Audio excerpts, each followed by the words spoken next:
Are you missing out? Yes, I am. I don't know what pocket I put it in.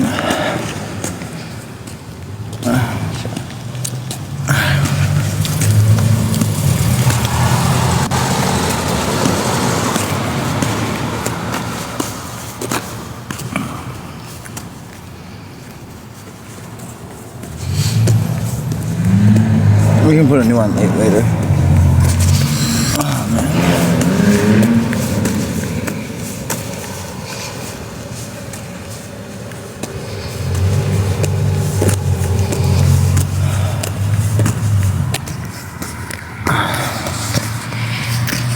Let me see something.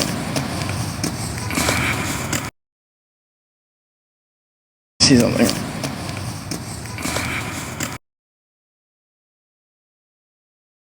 See something.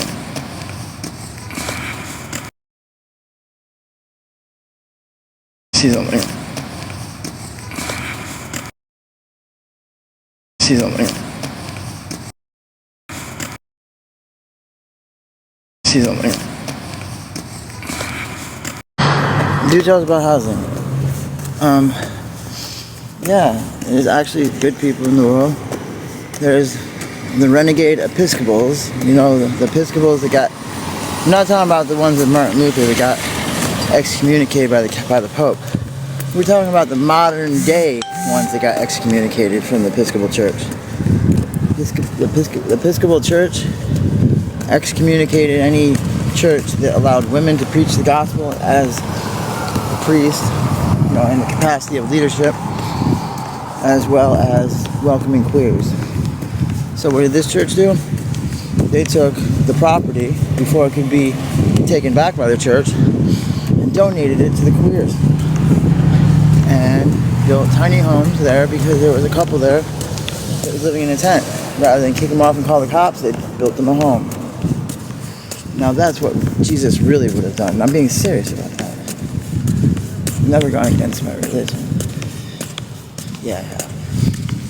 But not forsaking it. So what's new in Trish's world?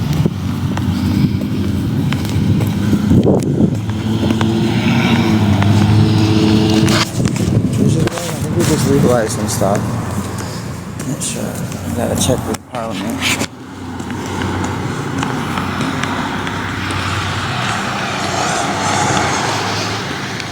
These aren't tiny homes like people building tiny homes. This is like an emergency homeless shelter where you live in a tiny home. So it's like a really tiny home. It's not the tiny homes like people live in permanently. It's like the tiny homes.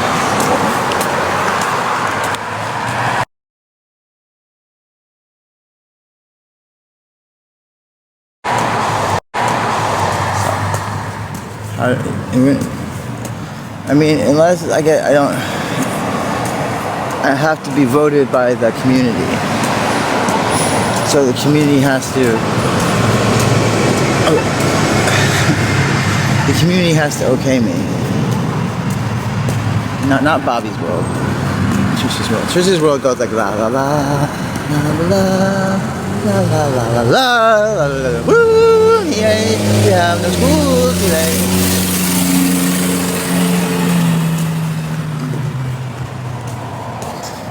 So you don't want it. You don't want to do it. Of course I want it. Why would I not want it?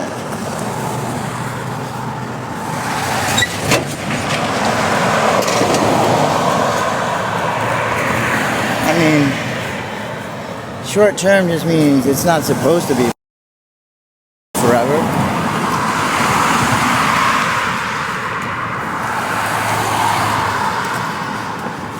I was wrong about a couple things.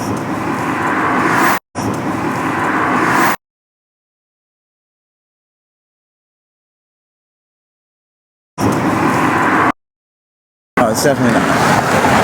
It's only, you can only, it's a queer community. I like the word queer. I used to get called queer as a child. child. Don't be so queer, PJ.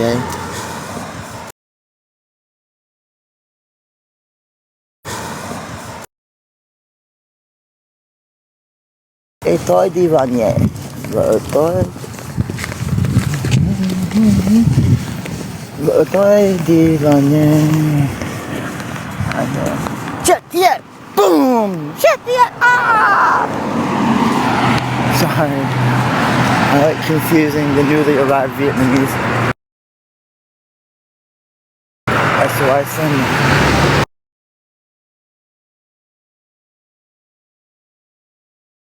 send Whitey to speak. I send Whitey to speak.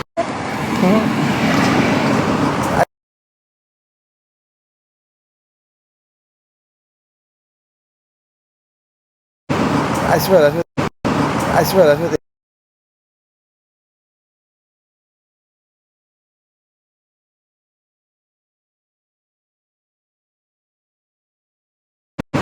I swear that's what they say.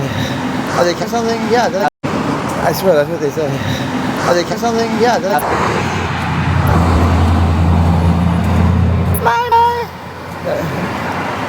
Hot. You're hot. Alright, fuck him.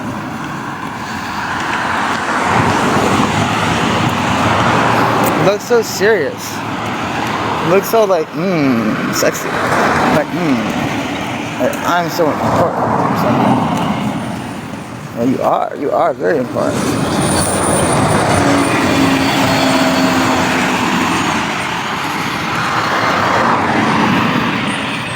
Good evening.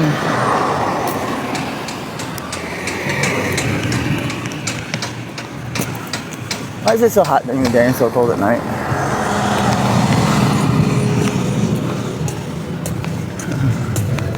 Broken eyes.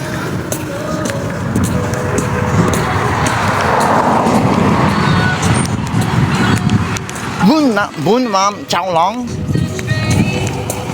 Mom tom. Mom tom tastes like. How did your housing tent assistance? No. It's not tent assistance. No. I was wrong.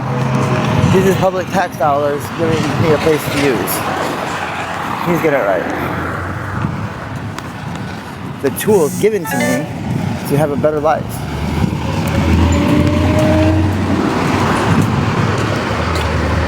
That is the Pacific Northwest. Awesome. It is awesome. It is super awesome.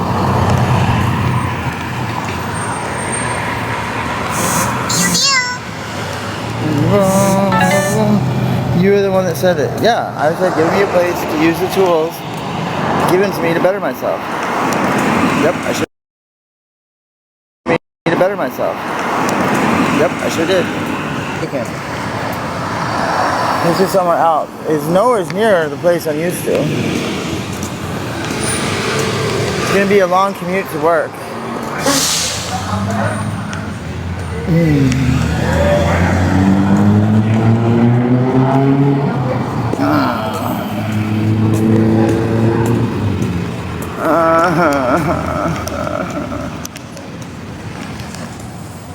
Is anybody? Where did you go? I thought it was a church ground building. It's a church. Yeah, they donated the land. They donated the land. You can look it up. St. Andrews. St. Andrews here in Portland. Well, yes they did. But I have to be interviewed by the group. A few of them stayed at my house last winter, so those sillies had better not put me out. I can't.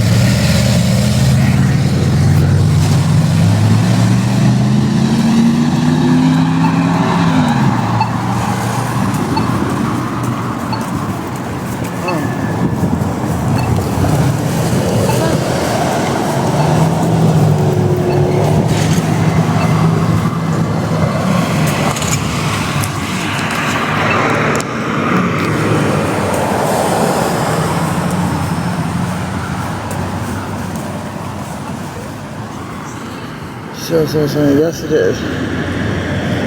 Church honestly can't get away from that. They weren't all bad. Some of them were loud enough for all of them.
Where am I going?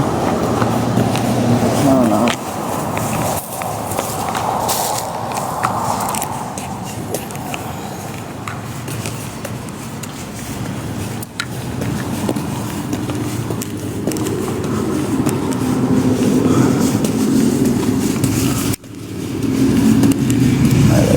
My foot hurts so bad. There's no dinner tonight. It's Sunny Love. Awesome.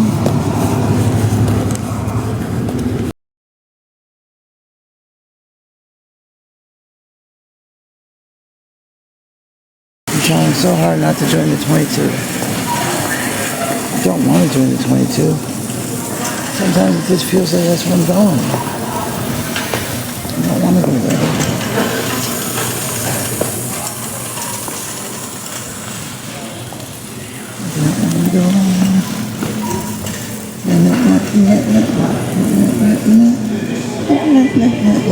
I don't want to wait in line.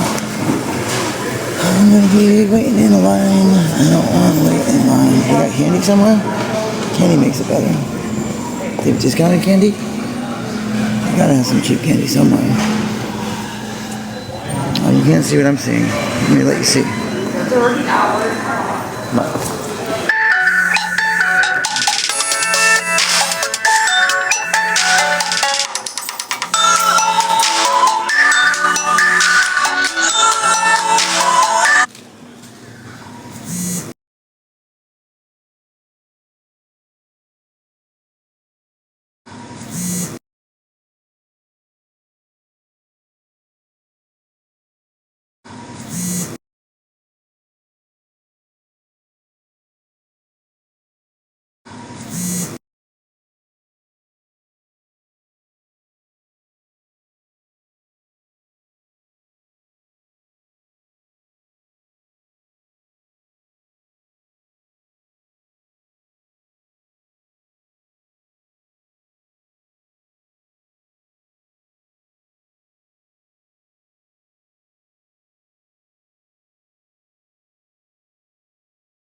It's a debit card reader.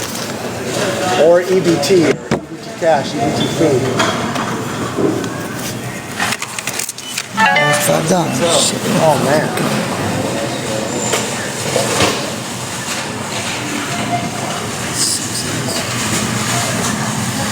How did I lose $5? Shit. Pay for this thing, look for it.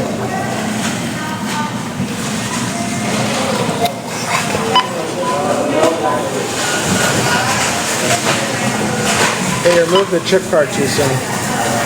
You gotta keep it in there. God, I can't believe I lost my $5. This sucks. Hit no. I lose all my fucking money every day. Damn it. I guarantee nobody's turned in.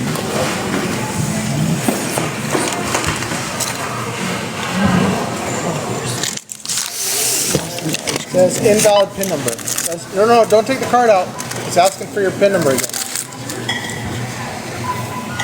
Pull the card out. You gotta do it all over again.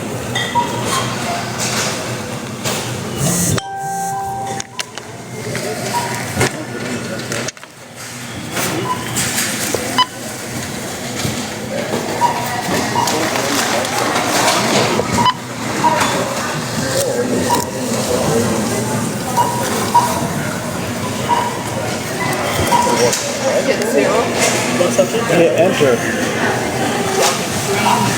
Green, yes. Okay, hold on. Okay, now you're good. Okay, there you go. Yep, go ahead.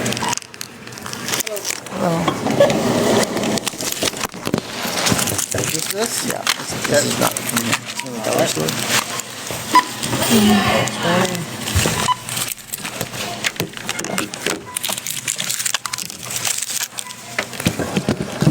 I pay for one bag?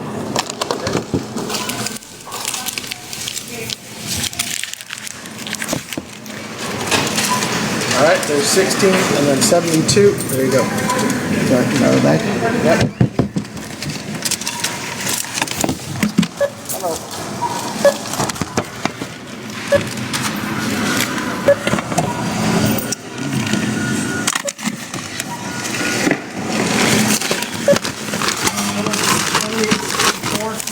Everything's gone.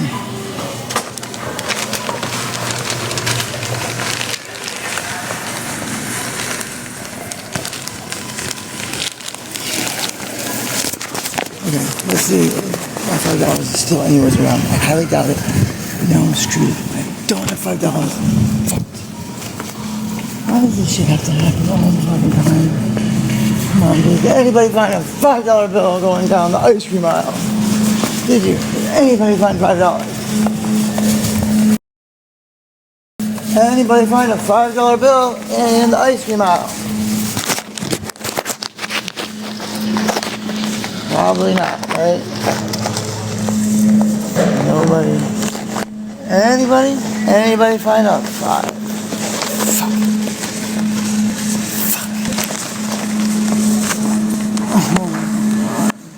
Fuck me.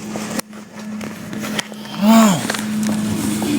Yes, I got my ice cream, but I took it out of money for something else. Don't understand where the fuck it could have gone. Do you know how much money I lose? This is why I don't keep cash anymore. I lose cards, I lose cash, fucking lose everything.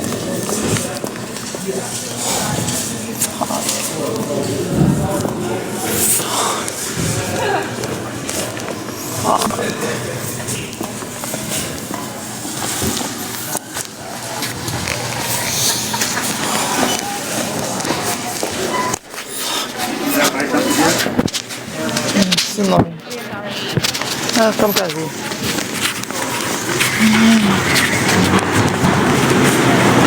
Fuck! Where were you going to keep that? I'm gonna eat it. I'm gonna eat it, silly. I lost my money. Fuck. Damn it. Fuck.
They put cinnamon in it. What the fuck is this spumoni fruit? It's frozen because I told you, anytime I do anything, I have one phone. It freezes when I go to do it. So if I have to make a phone call, if I have to look something up, literally anything, it freezes.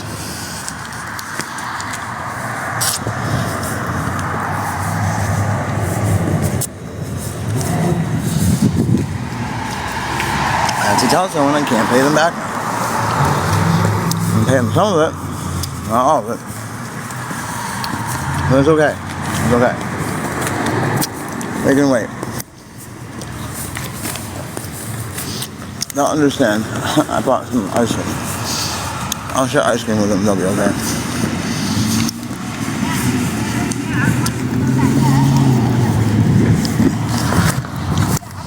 I just hate spumoni fruit. It does not taste good at all.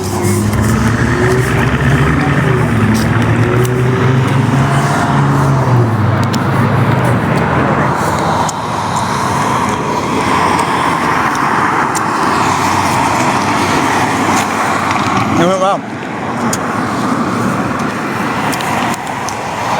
They're interviewing 3 people total, me and 2 others. And I don't know if they're being serious or like they were joking with it. They said there's 3 people, and so like I gotta put my best foot forward because there's a limited amount of pods. They only have 3 open spaces. So out of the 3 people that they're interviewing, I hope I'm one of the 3 that gets a spot.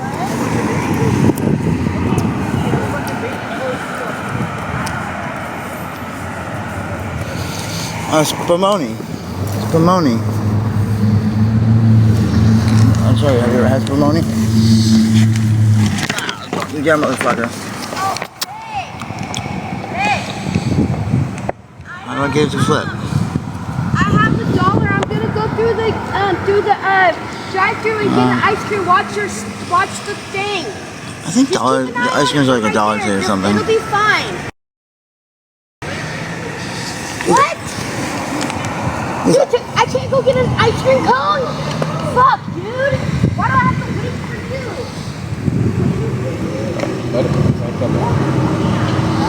Wait for the whole the lobby's open. Oh, it's flipping out. Yeah, I literally don't have a spoon, so I don't know what else I'd be eating it with.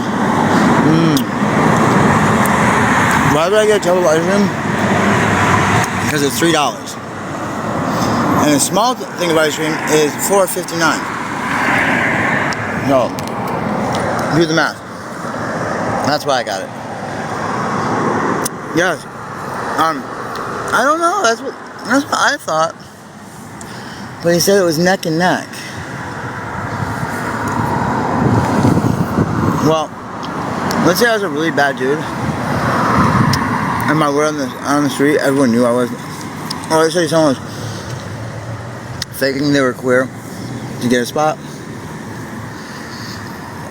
People that are there could vote no to them. Like, they can still vote that can't come in. You know, like maybe they don't like something I do. Or maybe they're against any of my things. You'll live alone? Yes. Well, yes and no. There's 10 pods all in an area.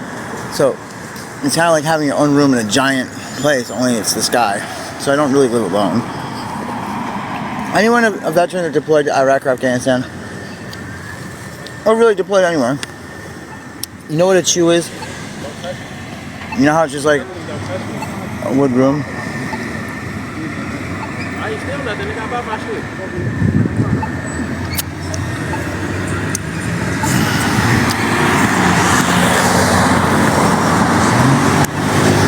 Oh, the people already there, yeah, they get to have a say.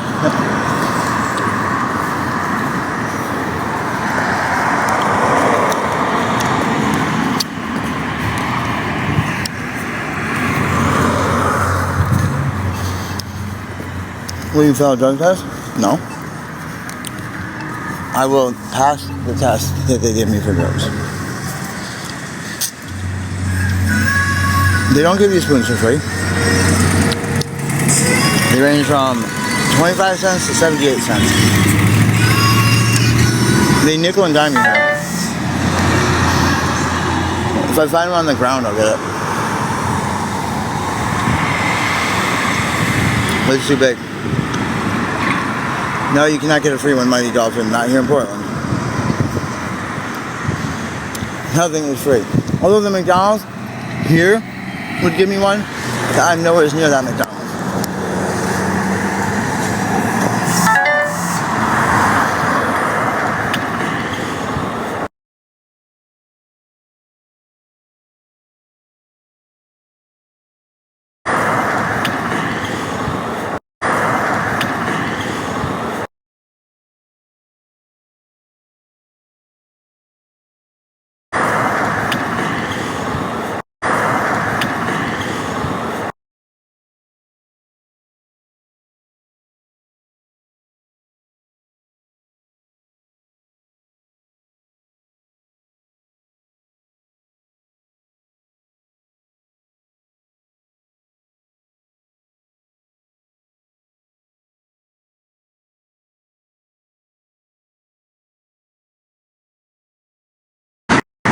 Sorry, one of my friends is missing.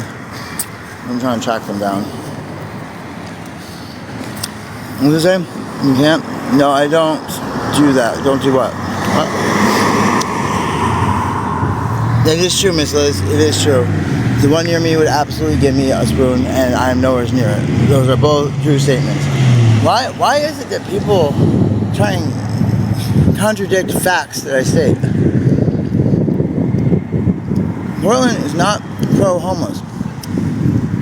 If they started giving out free cutlery, everybody would keep asking for it. That's why napkins are behind the counter.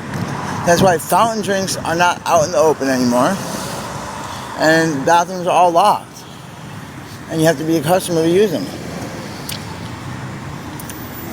I know, I can't tell you the exceptions because it will get the workers in trouble.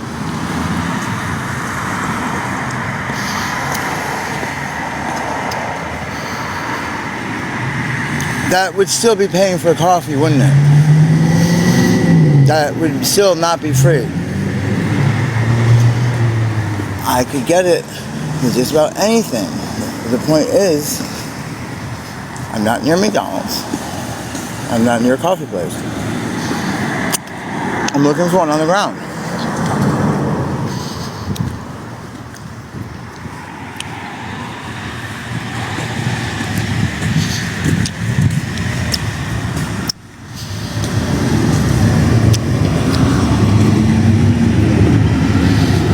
I said a friend is missing, yes.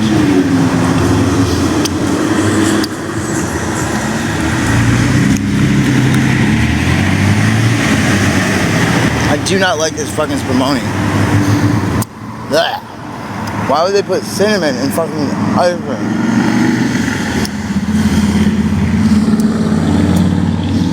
Nasty as fuckaroo.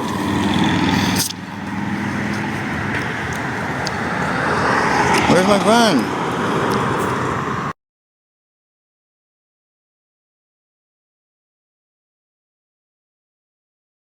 Run! Run!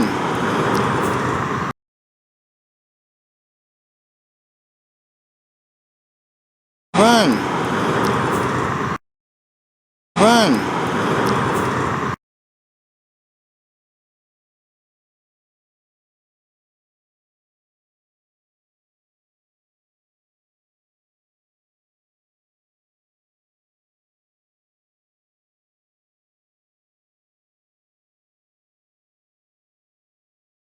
Run!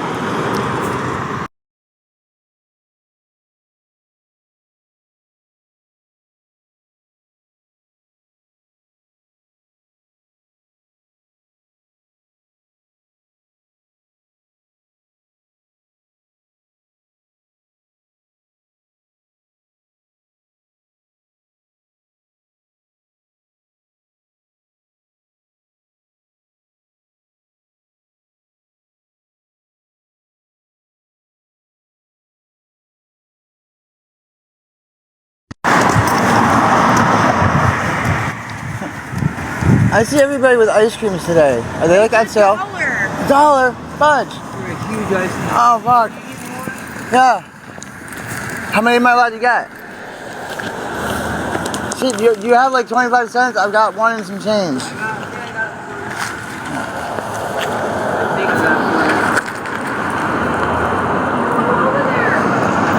Quit yelling at me, dude.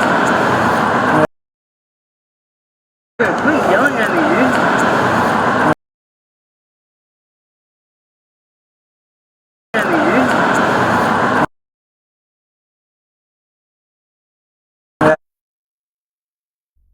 I'll figure out.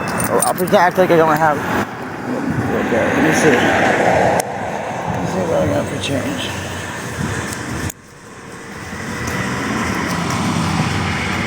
No, let me see. I need to come up with like some change. I got some change. I think I can get it.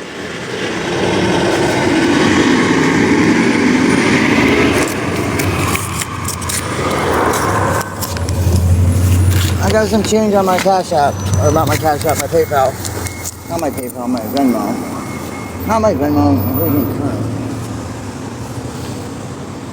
55, I want it.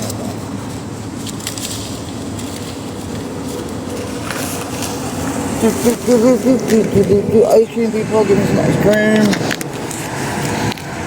I'm gonna get 2 ice creams.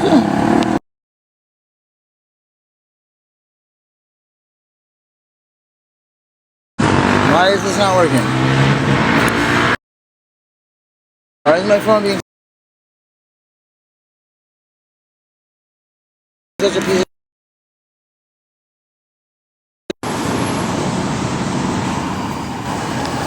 People keep reporting me because they're so jealous of me.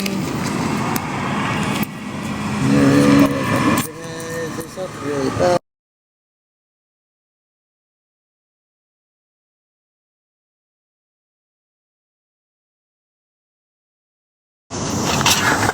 Can I get 2 of the ice cream? Should I have some cones or cups? The one for $1? Cones? Yeah. $2. Do you have tap to pay? Yep. First I'm gonna pay in cash. I have this much in cash. This is 172. And okay, the rest of my tap to pay.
Yeah. Yes, it's been doing that. Just get used to it being truthful. What's that mean? What are you guys talking about? Oh, rather. Yeah, no, I told you, I don't have a phone to go check on this. I had to do auto, tap to pay for 22 cents. No, people, I told you, every time I do anything on my phone, it lags. I mean, it freezes. So if I have a phone call, if I have a text, shit. What did I just do with my bag? Okay, there it is. Lost my bag. $1 at A&W. $1 A&W. $1 ice cream cones.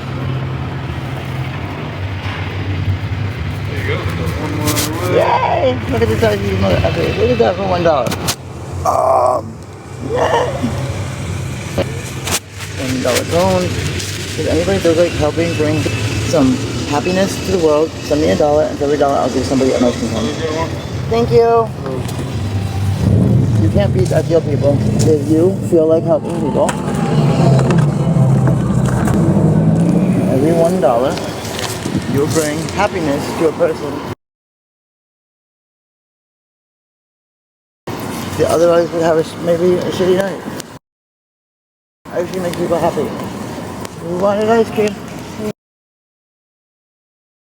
We want ice cream. We want ice cream. Ice cream, you scream. We all scream for ice cream. Here you go. Serious? Yeah, of course. You're awesome. Thank you so much. You're amazing. I'm gonna give you that one back.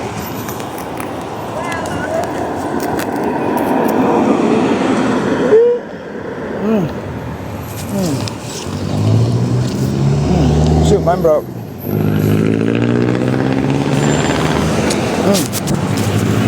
You're welcome. You're welcome. Yeah, definitely. McDonald's just went up to like $2 and they're tiny. Who's she? $1, Yeah, I only use my my points to get those. It's not even very good. Ice cream tastes like frozen Garbage. yogurt. Yeah, it's nasty. It's foul, dude. It does not even taste like ice cream at all. Oh, there's the It's actually particles of dead cow testicles is what I heard. It's awful. No, they eat those. Those are prairie oysters. At restaurants in the Midwest, you actually can eat them. They're called prairie oysters. berry oysters. Yeah, they cut the testicles of Yeah, dead cow bulls. testicles. The dead cows, their testicles. What, ice cream? No, very oysters. I know, but what? You're talking about the ice cream, right? Yeah, he said McDonald's has them in there. Oh my god, did you do that? I don't know if I did. Has it been proven? I don't know. I don't know that. So let me know if anybody wants to help anybody. I know. Some days it's just nice to do something nice. Maybe you want to balance out. Maybe you cut somebody off in line.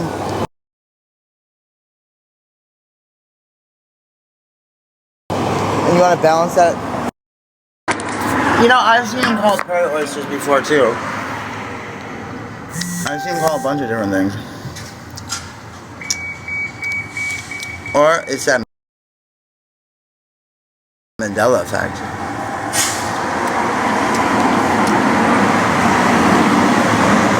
Or it's the Mandela effect. Or it's the Madame effect. What do we want? We want time travel. When do we want it? It's irrelevant.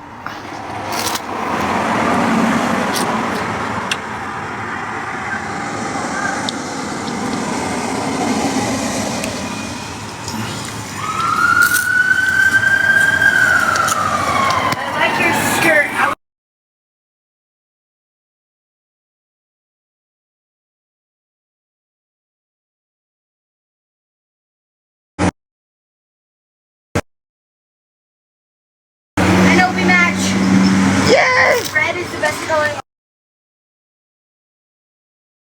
the world. And these are two. Those are really cool. Here, we'll just wait right here. Excuse me. Here, give me those. These are two different ones. I I just put on found top. these circle things in the garbage. Oh. Feel how light they are, dude. Oh wow, they're insulated top for the Yeah. He's gonna do his art for your You know where one of the best places is to go through the garbage? The what? To go through the garbage? Where? Down till you get to the old cash and carry, the U.S. Chef place. The cash and carry. Yeah, Old cash and carry. it's called- Baby, come here. It's called the Chef store now. The Chef outlet. Listen. He's trying to tell us the best place to go dumpster diving. You know where the Chef store is? Used to be cash and carry on Washington and 82nd. Yeah, absolutely. Anything anyone takes out and doesn't buy, they have to put in the garbage. Mm-hmm. Yeah, and anytime produce, a new truck comes in, they have to get rid of all the old That's ones. why they lock it up. No, it's not locked.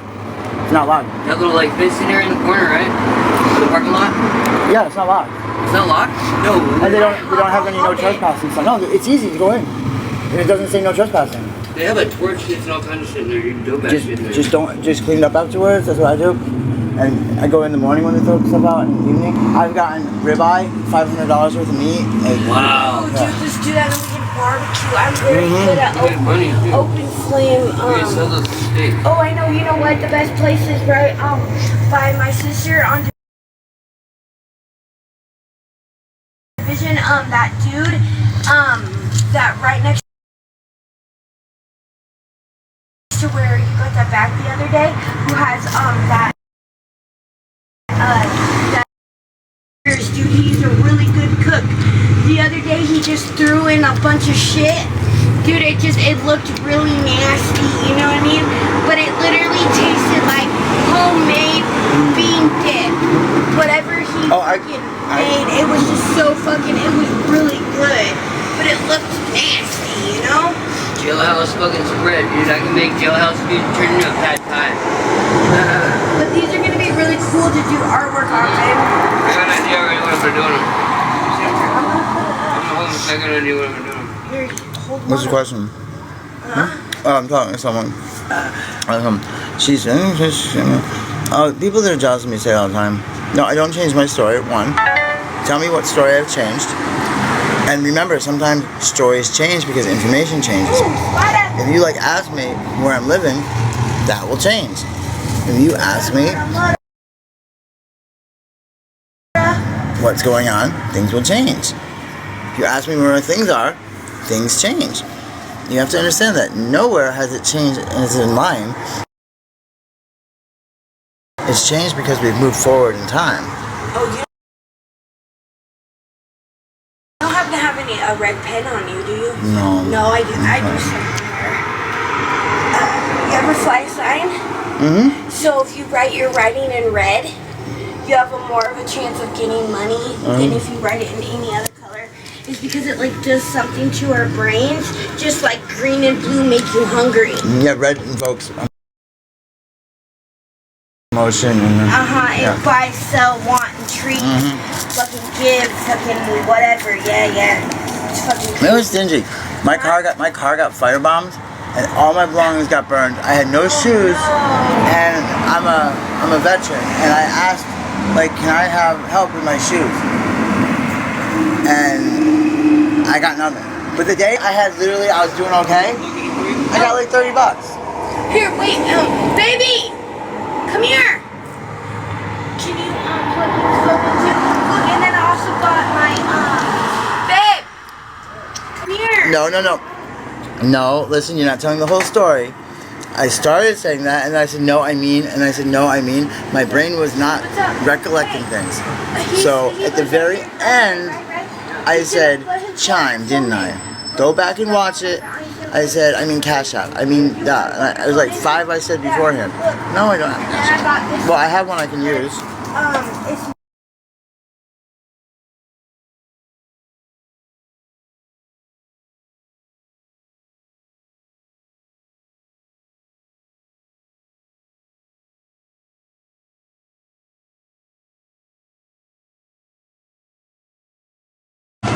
Hey, anyway.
real broad, or is that just... Let me see my cord. So, this is my cord. So we don't get it mixed up. Okay, here, baby, let me see.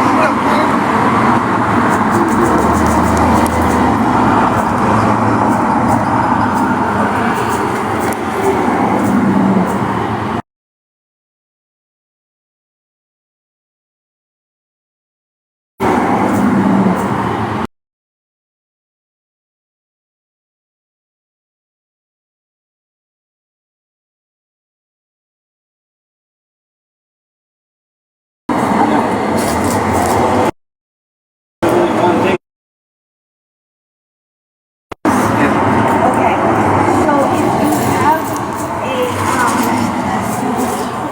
oh, is that a C2C cord? Do you have another C2C cord? No? Okay, look, you can plug But I think you can plug. No, I got a bank in there, and I got more than one cord there. Okay, but I'm just saying this fits here like that. So if you got another C cord, you could plug it in here, and then we could have everything all three plugged in on just two cords. You know what I'm saying? Okay, I know, I just don't want it to get Nothing's gonna get mixed up. Actually, Tiffany, come here. I like that.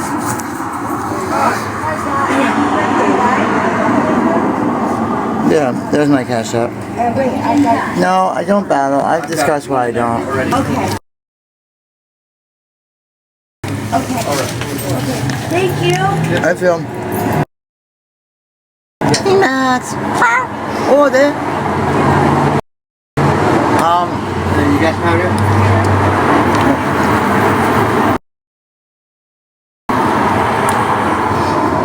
Because I don't believe in condoning. Yeah, do you want some money? Want some? No, the cone's vanilla. But there's Pomoni underneath it. If you have a cup, you can have all this Pomoni. I don't like it. I got a new Not this Pomoni. with my sister is I don't have to run with your money. All you have to do is she just buys London and Alex. Right, they're right at 88 where they have No, always I mean, been. you can put up. You Down can by take a whole bunch of it. Tool shed, right? Yeah, okay, so look, all you have to do Let me see if I can grab it. Want me to go grab a spoon? with your money, Oh, yeah. their spot, You can and fill I that. run up the hill, grab the dope, me see if I and then bring it back to you, and then you Oh, I have my ice cream to watch. I'll be right back.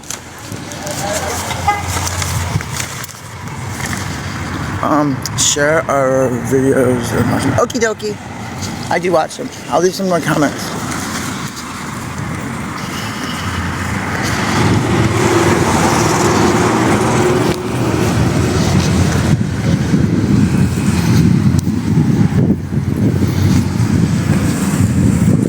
Can I get a spoon for it? You know, I bought something. That's why I'm getting a spoon now.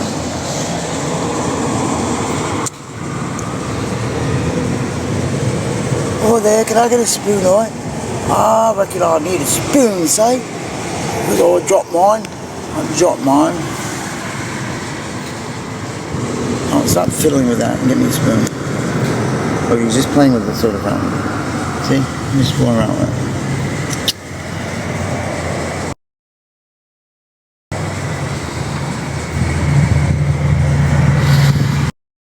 Get a spoon. I get a spoon for the ice cream I had. A spoon. Can I get a spoon for the ice cream I have? I dropped my ice cream. Can I get a spoon? Can I get a spoon so I can eat my ice cream that I dropped? I can hear you. Can I get a spoon so I can eat the ice cream that I dropped? Thank you so much. That's true. Yeah, I lied. I didn't drop my ice cream. I don't know why I felt I needed to do that. I was worried you wasn't going to give me one, so I fibbed. I gotta work on that.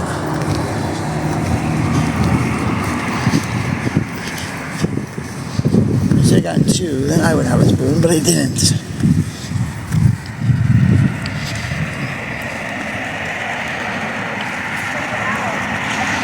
No, you can't log into TikTok from any device, and that's only if you don't have controls on it.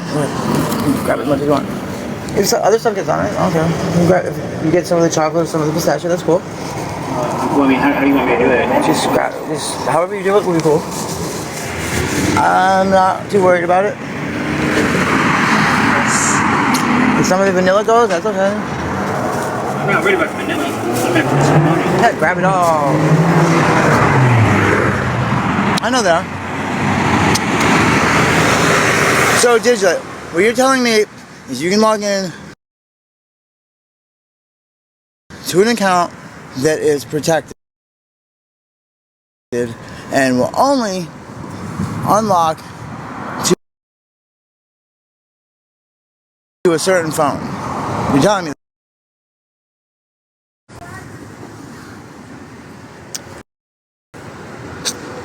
how would you even do it?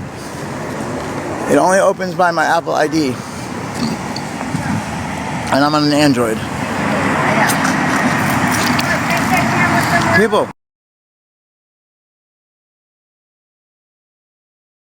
stop bringing attention to negative behavior. I mean,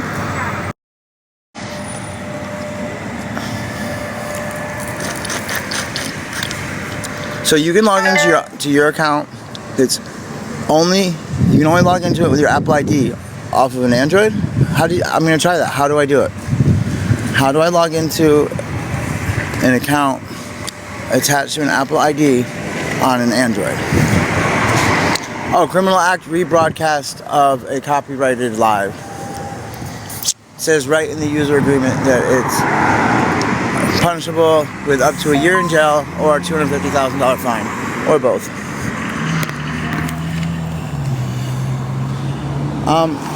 Same reason I don't battle other pervs. It brings attention to criminals. And yes, it is copyrighted. It 100% is copyrighted. 100% is.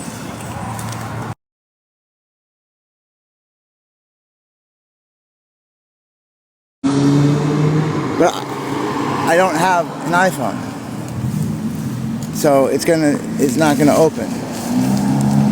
It verifies that you have an Apple ID. No, it's not fair use. Fair use is if you are an educational institution and using it to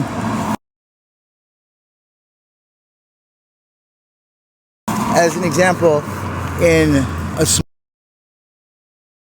small scope, using it. And also, for it to be fair use act, it has to be using it as an example, not contradicting it. If you contradict it, you have to have proof. You have to show where you got the proof.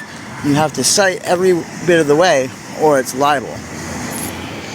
So again, it is copyrighted. It absolutely 100% is.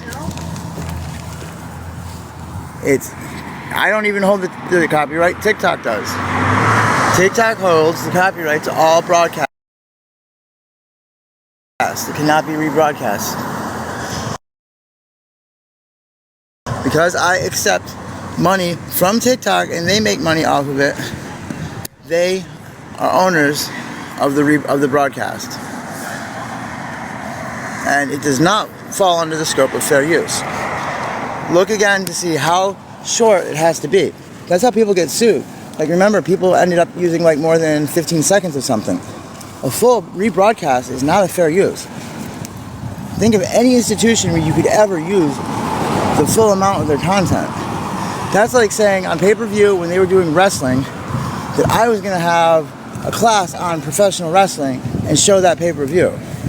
Do you know how illegal that would be? I'm not wrong. Believe me. I will cite my information and you will cite yours, and we will see what people think.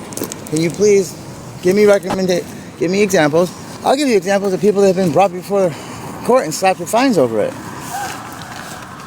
Like, it's not fair use. What? Remember, and under the Fair Use Act, the owner of it can at any time challenge it and ask for it to be presented before them how it's fair act. I have done that multiple times with no response, making it, at this point, a copyright violation. So again, you really need to look into what Fair Use Act entails and what happens when the owner of the content challenges it.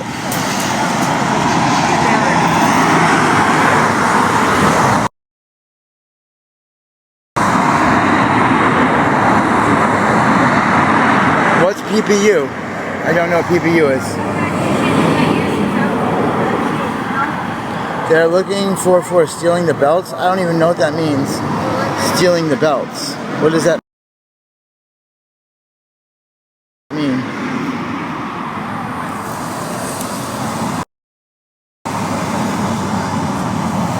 What is PPU? They're looking for stealing the belts. What does that mean? Like belts to a car? Like, what are we talking about? Looking for you at Marshall's, you're posted on the door. Why do you make up lies? There's nobody posted on the door. That is such bullshit. Enjoy the ice cream. Thank you. You're welcome. Why would you make something up, Brooke? You know that's also considered libel.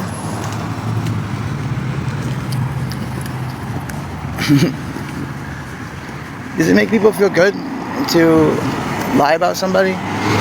What is it that makes me a target where you feel the need to lie? I mean, you realize how easy it is to prove to the world that you're a liar? And that you just do it like others do, out of hate. Unless you have another reason, which I'd love to hear. Why do you lie about people like me? No, she's not starting rumors, she's straight up lying.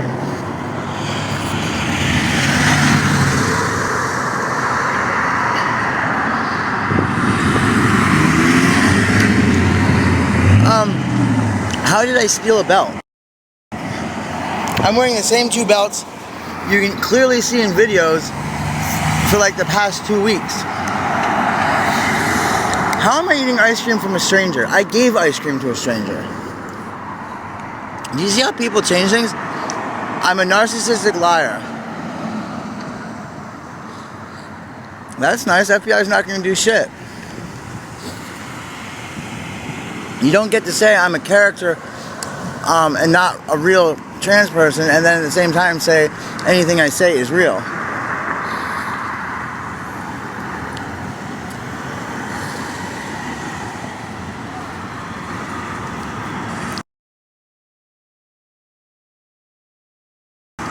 Do you realize if what I had done had been criminal, how many people would be arrested that have gone in protest and had a caricature of him in a noose?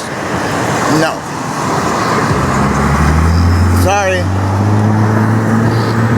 It's been upheld that it has to be a clear and present danger. It must be presented to people directly related to the president. You guys really don't know your law. You guys just pull shit out of your ass and think it's real. Remember, even in real life, hearing a threat from a third person is not credible. It's not going to go and arrest someone because you told somebody that you were going to do something unless it's reasonable expectation of belief. So, there would have to be further proof of like me buying a ticket to go to where he was. Or anything else. Like, oh God. Oh my God. Yeah, I know.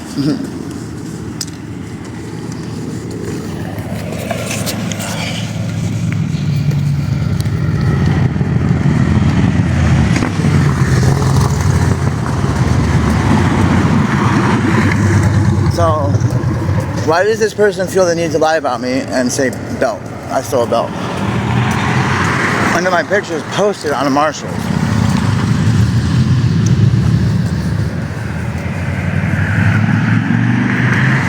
You see how many people just like to lie? And then they say I'm a narcissist. That word gets thrown around so much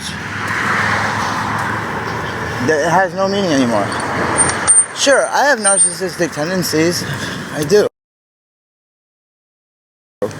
But here's the rub.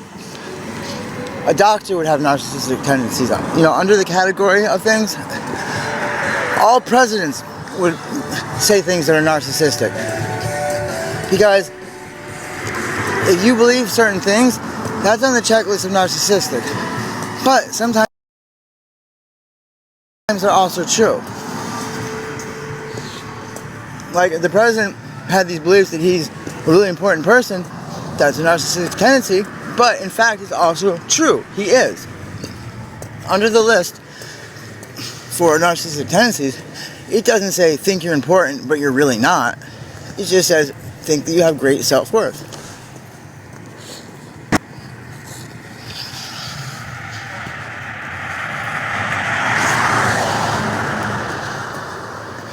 Yes, thank you, Catitude. Awesome mod. My super awesome mod.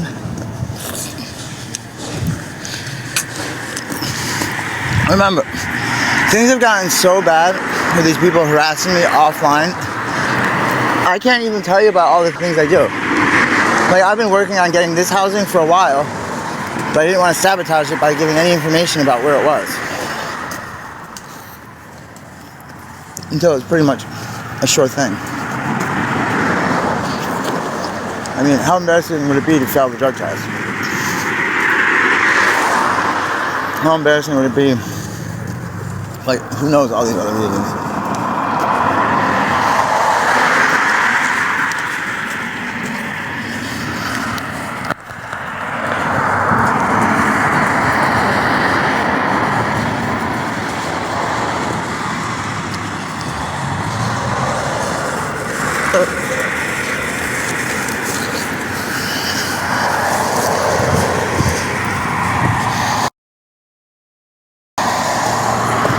I mean, I'm doing better than yesterday, but I'm not doing okay.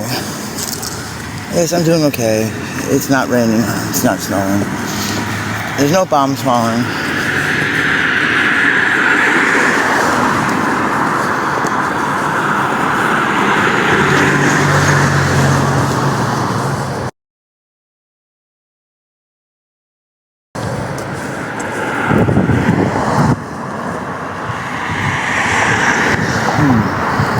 Well, I am complaining, but I'm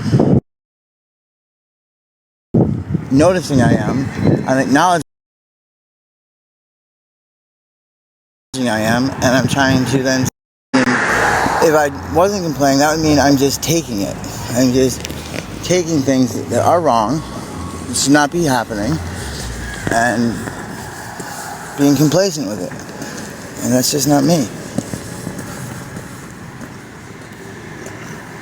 Michael Hollins and say, oh, you know, we've been occupied as one of the first colonies of England for a while. You know, it's not so bad. I think we'll just stay being England's bitches, letting people snitch on us and using us as fodder in their wars. Because they did. They used Irish as fodder. You know? It's one. Okay. In order to understand what I'm saying, remember the historical time in which this took place. The Irish were one of the only Caucasian or white groups that the British did this to. Okay? This was normally reserved for indigenous people of territories that they were raping and pillaging by colonizing them. And then they treated many Irish like this, unless they were Protestant or, you know, Scottish Protestants up from the north. They were treated differently. They were usually the officers, but the Catholic Irish majority were usually the first wave, first onslaught, and then the actual Brits would go and have the last wave in which a victory was guaranteed. They'd get all the honors, get all the medals. Americans did this in the Philippines during the insurrection. Teddy Roosevelt said some pretty racist shit. He was a rough rider, but the Filipinos were much rougher fucking riders. The ones that were fighting on the American side, they were some badass motherfuckers. And they did shit the white soldiers just would not do. This is nothing new. America has routinely used the poor to fight the rich man's wars.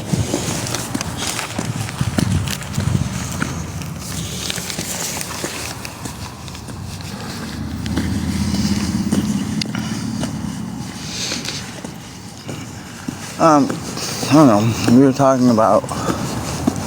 Fuck, I don't know what we were talking about. Oh, we were talking about complaining. I was justifying my complaining. I acknowledge I do too much of it. I'm working on it.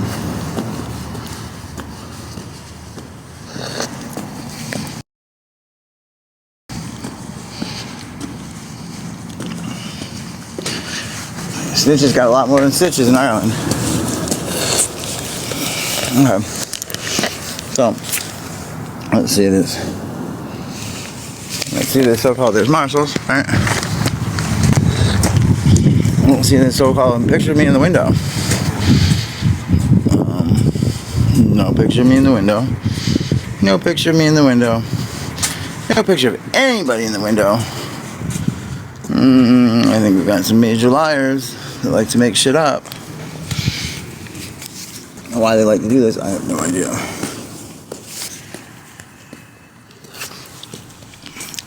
And here's the thing. There's a huge difference between being arrogant and being narcissistic.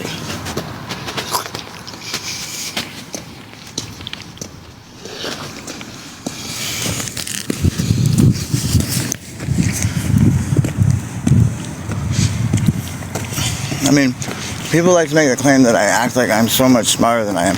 In fact, that's not true at all. I have to play it down and not acknowledge that.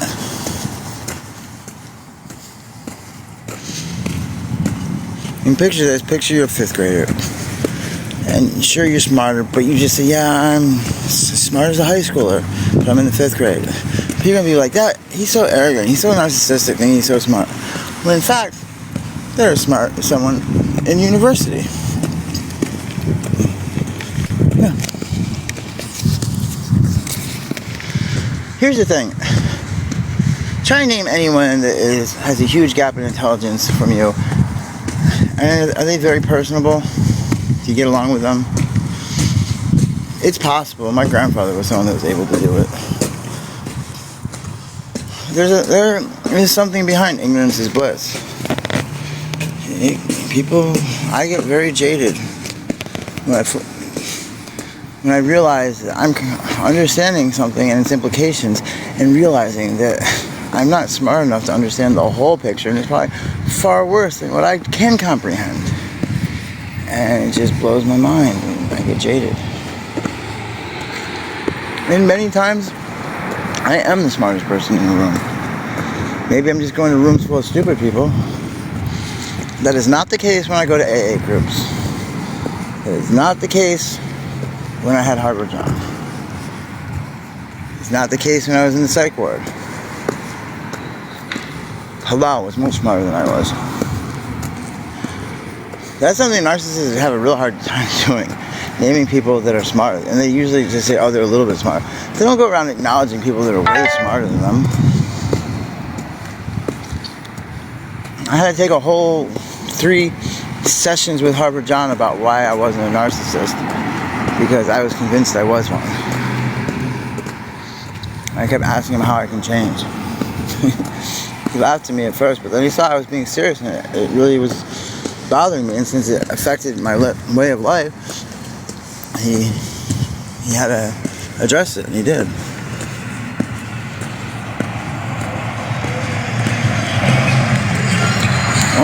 Trish is homeless. Trish has been sleeping on the ground for a month. Trish only owns one outfit, and someone tried to murder her. So yes, that has changed Trish a little bit. When someone tries to murder you, you lose everything you have, and then some people try and tell you it's because you're on drugs, when that was actually when you were making a serious effort not to use, had 90 days of clean time, and still people were telling you were using, and then you got told it was your fault someone tried to murder you. Wow.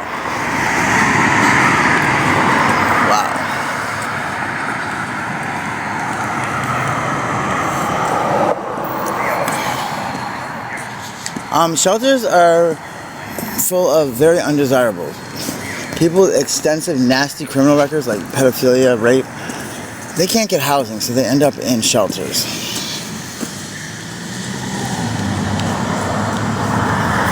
And I do go to a day shelter. And the type of shelters where they just let anyone in for the night is not a type of shelter I want to go to. And generally you have to get there and wait to get in. And you have to be there by a certain time. I don't do well inside anymore.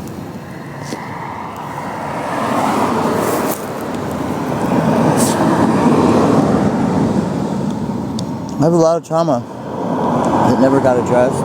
I don't know. What's coming up now is extreme anger.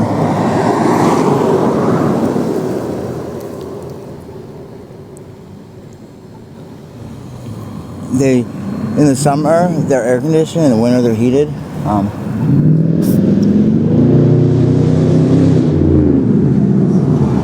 get a caseworker.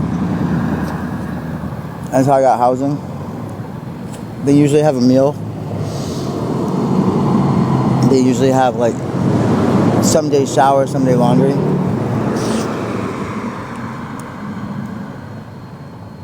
They have hygiene things you can get. Clothing sometimes. I go to pediatric Sons.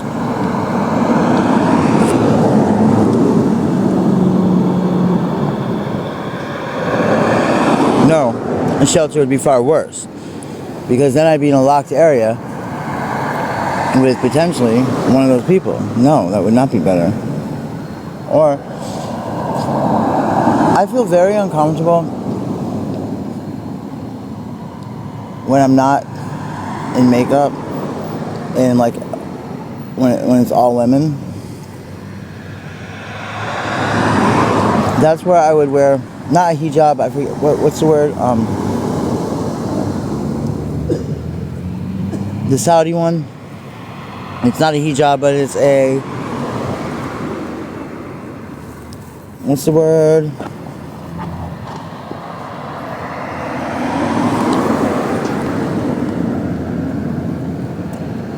What's the word?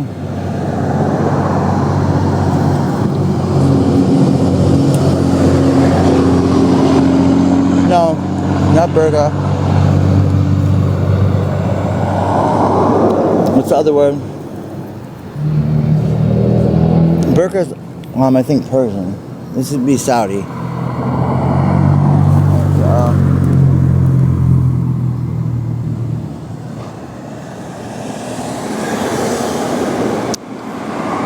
What's it called?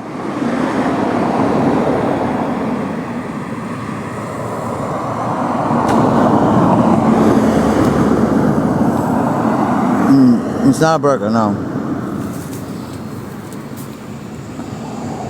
What's the word? Burqa is, I think, Shia. This is Sunni. No, not abia. I mean, maybe that might be a word for it, but it's not what I'm looking for. Let me look it up.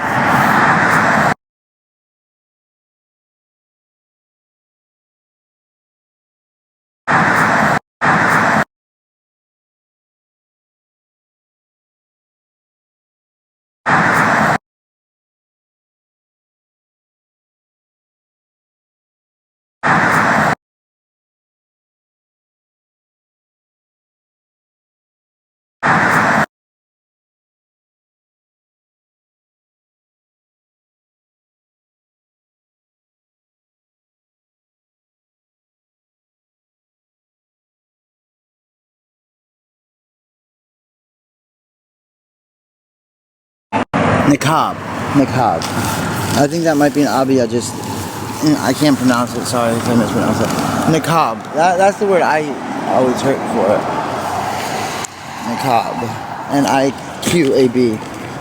Remember, there's the exception to the U after Q rule when it comes to foreign words like macabre and gutter. Guitar. Remember, it's not good. It's not guitar. It's guitar, gutter, or gutter.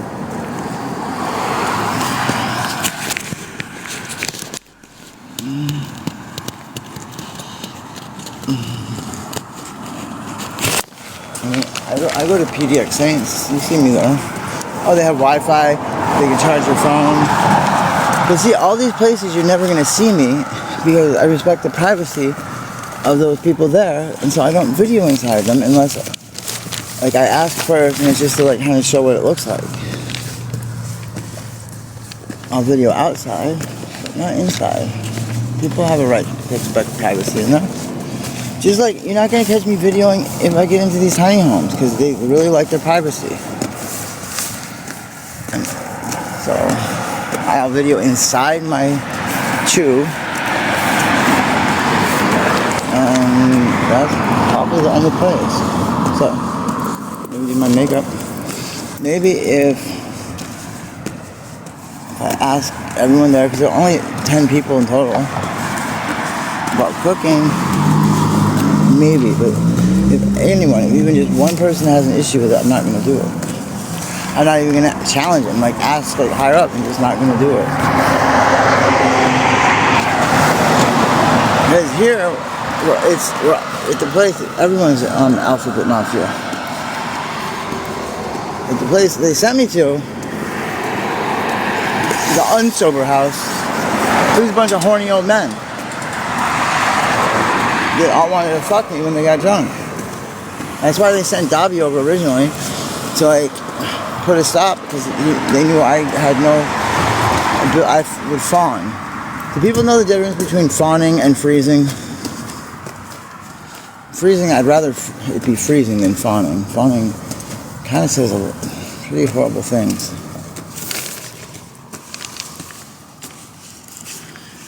But see, that's not really fixing a very important issue for me, though. Okay, being housed or being unhoused, all things being equal, if I had to stay homeless, but my mental health got addressed, like my borderline personality disorder, and I had to choose between one or the other, like I could all of a sudden have a mansion, have all these things, but my mental health never got taken care of, I would choose to stay homeless if I could get therapy for the borderline personality disorder and some of the other things they say and may have.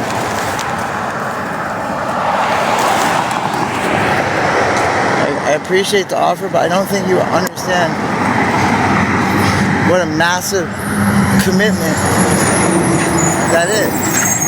I mean, what happens if it turns out like you get scared at night because of my screaming?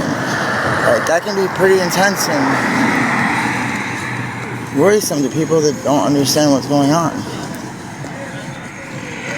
Or when I have a seizure.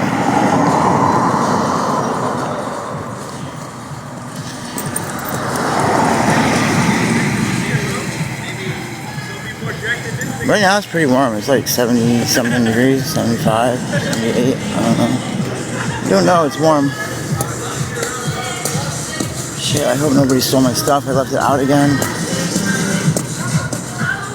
I need to find where the fuck these people.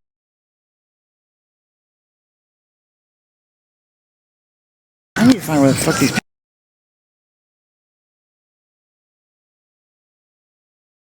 I need to find where the fuck these.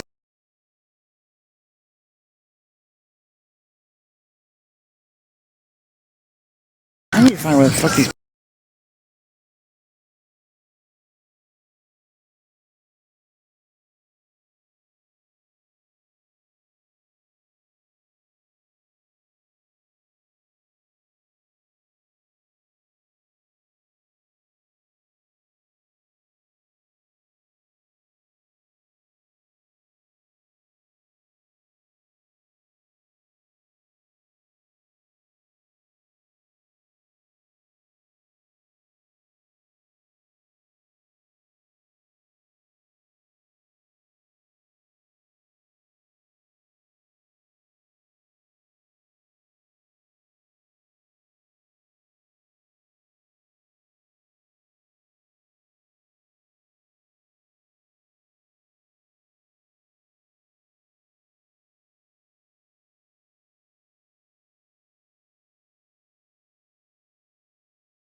Oh, my teeth hurt so bad.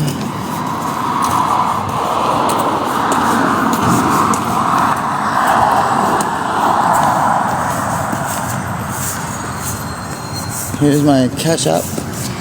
My cash app.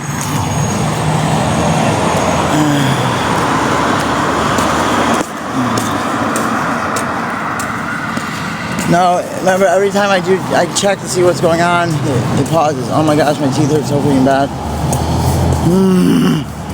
I wish I could brush my teeth more often. Oh, it hurts. Oh my god, it hurts. Oh, it comes in waves, it's so sharp. Oh my god, my nerve.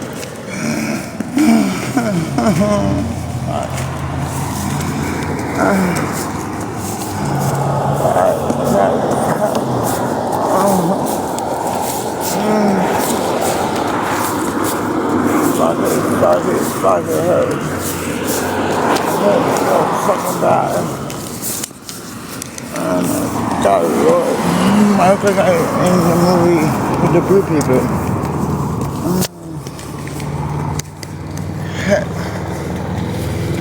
Fit.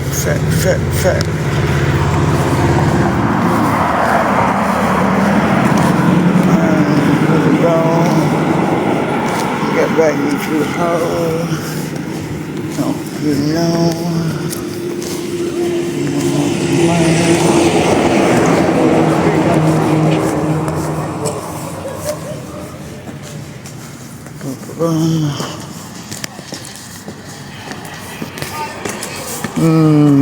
Yeah, that's what it probably is.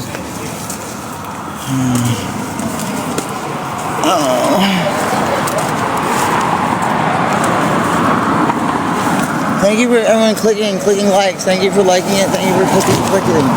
You need to click. Remember, the norm used to be we'd be up to 100,000 in the first 5 minutes, but we don't get that anymore.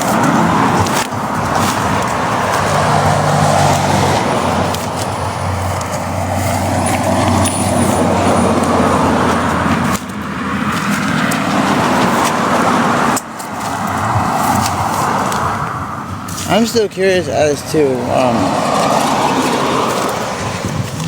what is the reasoning behind my life being used for fair use. I've now made another verbal request. I hereby requesting an explanation of what the Fair Use, how the Fair Use Act is being used, and to what capacity is my content aiding and parting it. What percentage of my content is used in whatever class, book, whatever, however it's being used, as compared to the total? And is this under the Fair Use Act, or is it hostile towards me? Because if it's hostile, it can still be used under the Fair Use Act, but it has much, in that case, everything that's being used hostily has to be shown. It doesn't have to be proven. That would be impossible. It just has to show the source behind it. Like if someone says, oh, Trish is a liar. Well, I am a liar. I've lied before. That means I've lied once to a billion times if I'm just a liar. But Trish constantly lies. You have to give an example of how almost everything I say is a lie. See, once you start using things like the Fair Use Act, you have to be very technical in what you do and what you say.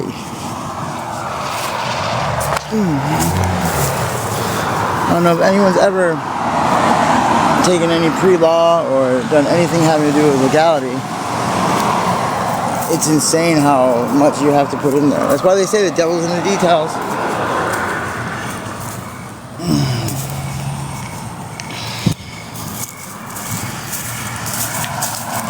I mean, just basic common sense. You could realize that no one's allowed to rebroadcast a baseball game and claim it's fair use. Right.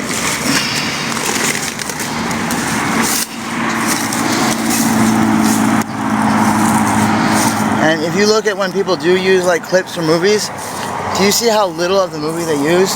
How short a clip they use? Because again, it has to fall under a certain amount.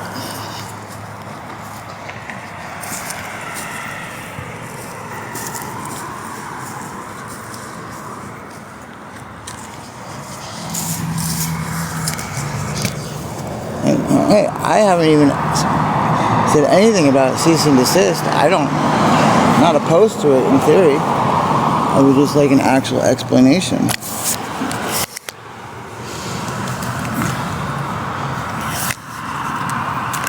I mean, when things aren't motivated by profit, it's usually motivated by emotion. And as we all know, our body doesn't feel or know the difference between a positive or a negative. It just has one feeling on all emotions. Love, hate, exact same thing in our body. Exact same line of communication that tells us we either love or hate is being activated. Same with happy and sad. All emotions that have an opposite, the body doesn't know the difference. It truly does not know the distance.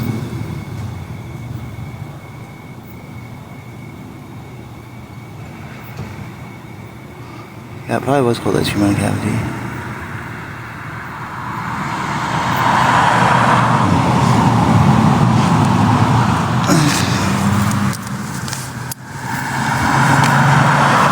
And remember, I don't necessarily agree with this. I've said why I don't believe in certain extra protections, but when you use someone's content and if it's used in a hostile way and they are a protected class, there's a higher burden of proof.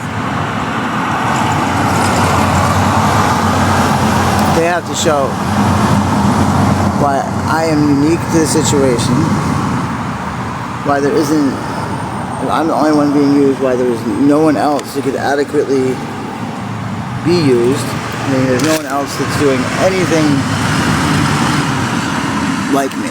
So, I mean, that makes me feel good. I'm super unique then. And there's no one that compares. That's not being narcissistic. That's using not the words, but the actions of what other people are doing.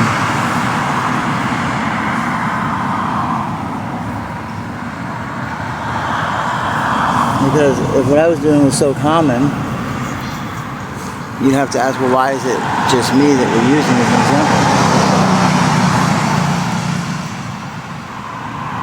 I mean, what is it out there that people think I've lied about or I'm lying about?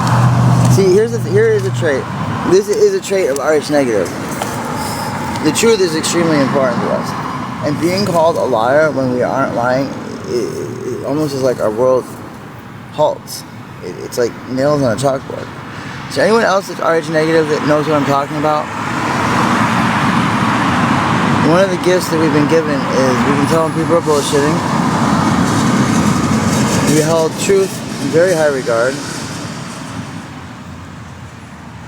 And it's extremely upsetting when we're called liars when we're not lying. But we do lie. It's a defense mechanism.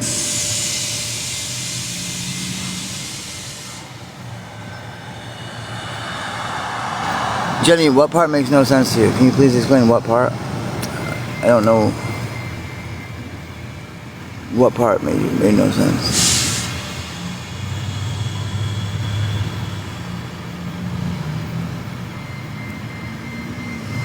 What part? Oh, I'm not doing well. I'm doing very poorly. But what part made no sense?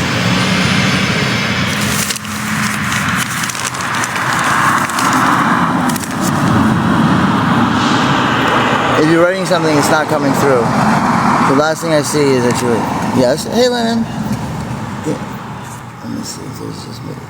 No, I'm not okay. No.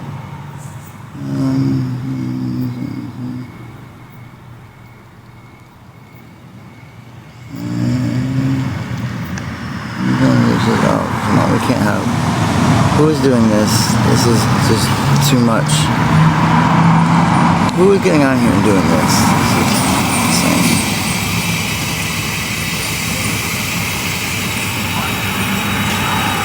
Okay.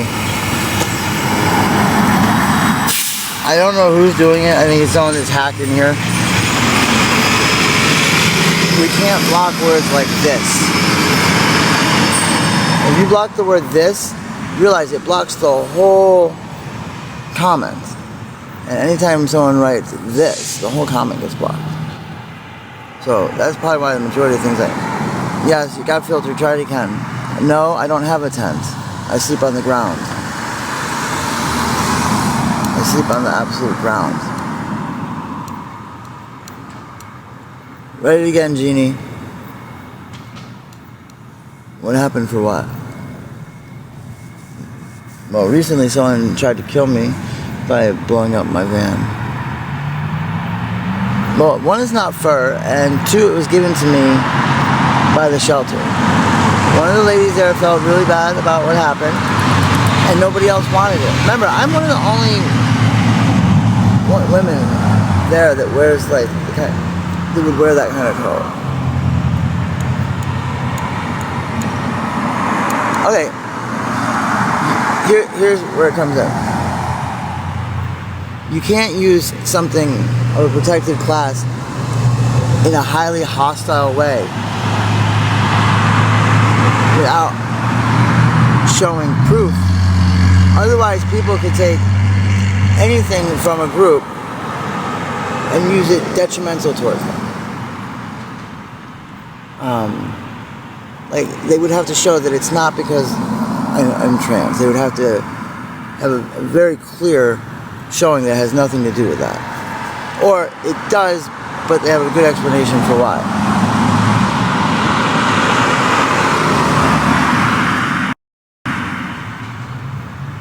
No, I don't. How am I supposed to get an air mattress? I don't have money for an air mattress. I have a blanket for the ground and a blanket for on top of me. This is where I got the stuff from the day shelter.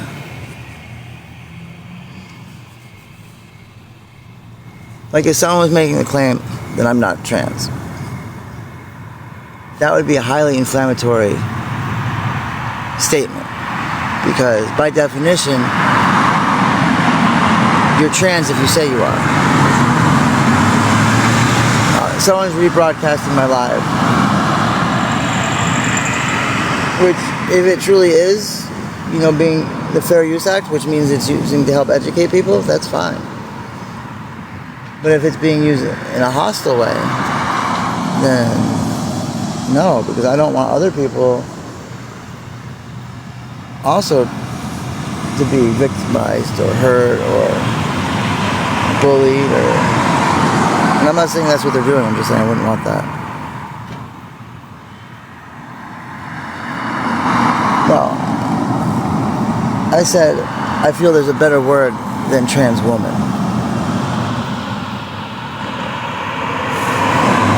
I said I don't think I'm a trans woman.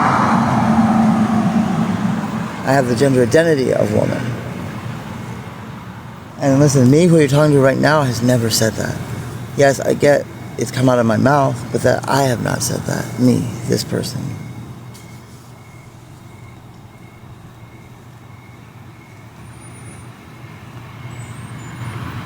A lot of things come out of my mouth, but they're not me all the time.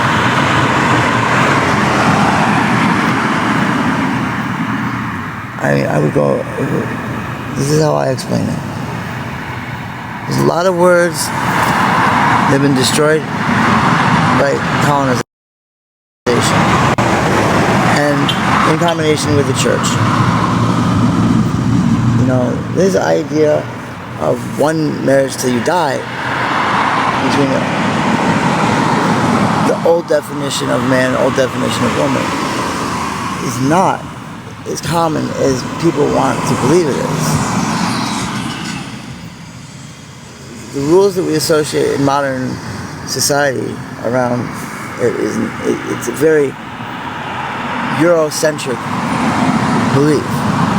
It is not that of worldview.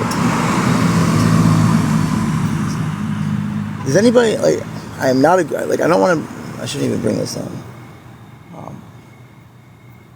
There are some things that I feel are highly justified in eradicating from other cultures.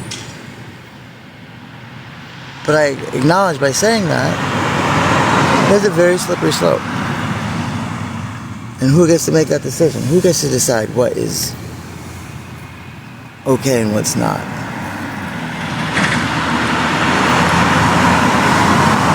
There are some things that exist that are okay in other cultures that I am perfectly fine with stomping out. There's certain things in North African culture I think should be stomped out. There's things in, especially Shia, especially Saudi culture, I think should be stomped out. There's things in the natives of the Amazon I think should be stomped out. And of course there's a lot of things in my ancestors' worldview that I think should be stomped out. Yes, they do feed people that they shelter.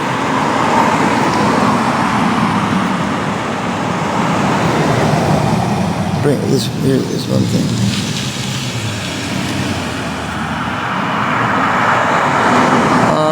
Yes, there are some where, yeah, well, I'm not downtown. I'm not in Portland.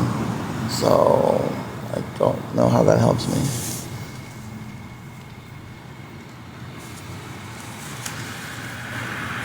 I mean, if I have to go somewhere and ride a bus for an hour, it kind of defeats the purpose.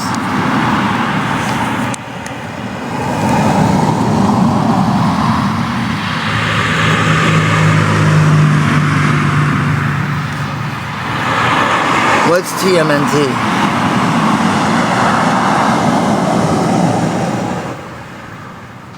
Well, I don't understand. Did I play published playing house? I don't understand. What does that mean?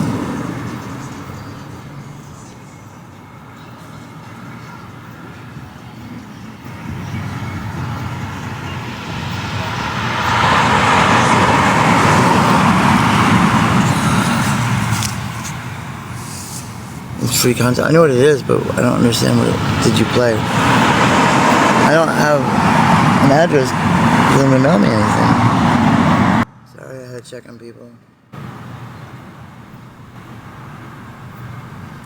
No sarcasm. Yeah. Let's see what you guys can see me okay.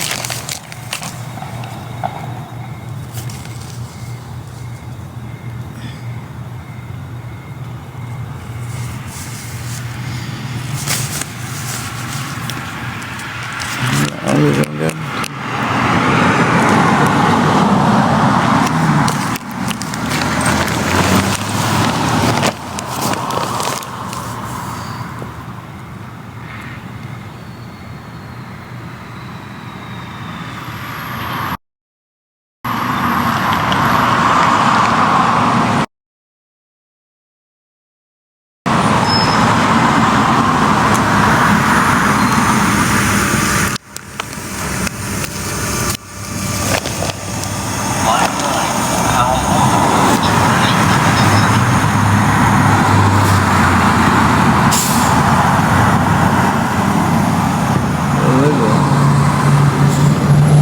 Remember, where I go for a shower, it used to be right near where I'd stay.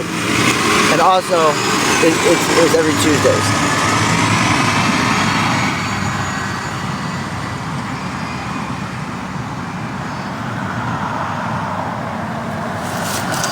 Also laundry, but I only own one outfit right now. I only own one outfit.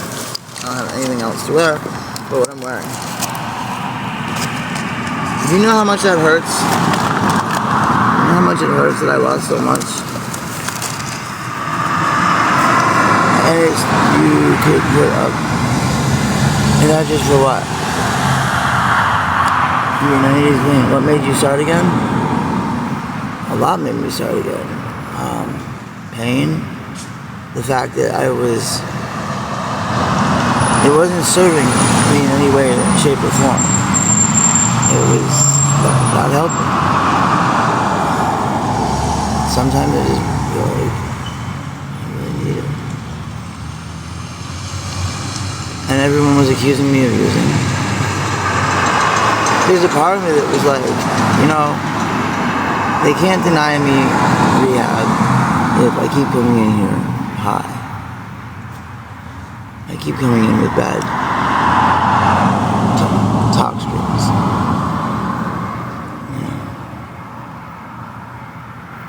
But the day that I actually did it, that's how I always start. Not always, but 9 times out of 10, I reach my breaking point and I take a mass amount and out and it's surviving.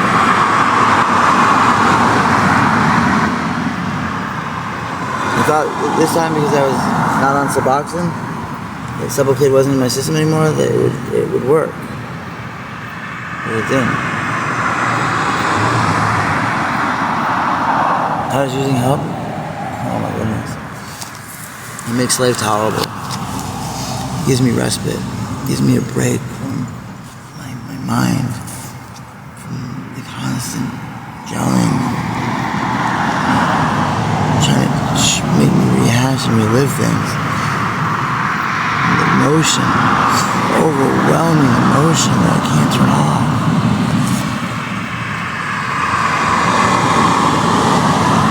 It saves my life.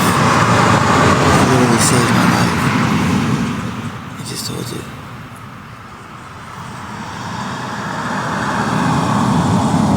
It saves my life. I would be unalive right now if it wasn't for that.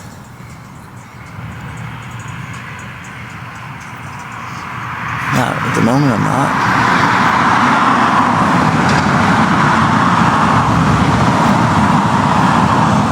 Oh, it's saving my life. No.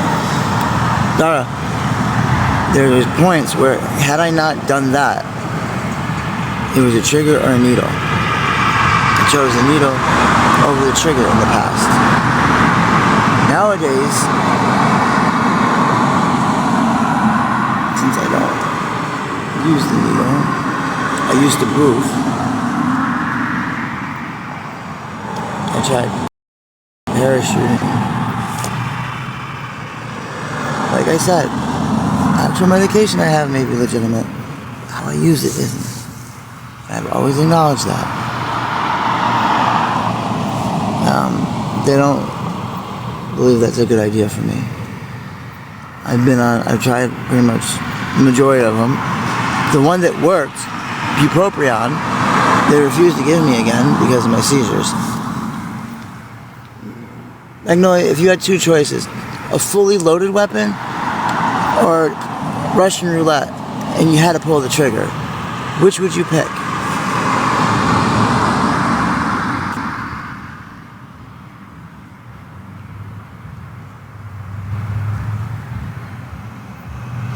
I know there's more than life to this, and I feel if all of the me's inside truly wanted something different,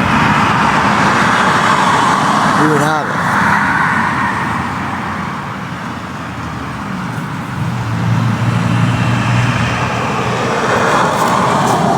I feel when I was with my Persian wife, I was doing penance. I was being forgiven for the atrocities I committed. For the things I turned a blind eye to. I didn't do atrocities. I didn't do things. I didn't do evil things for evil's sake. I did it for the happiness I mistook as good.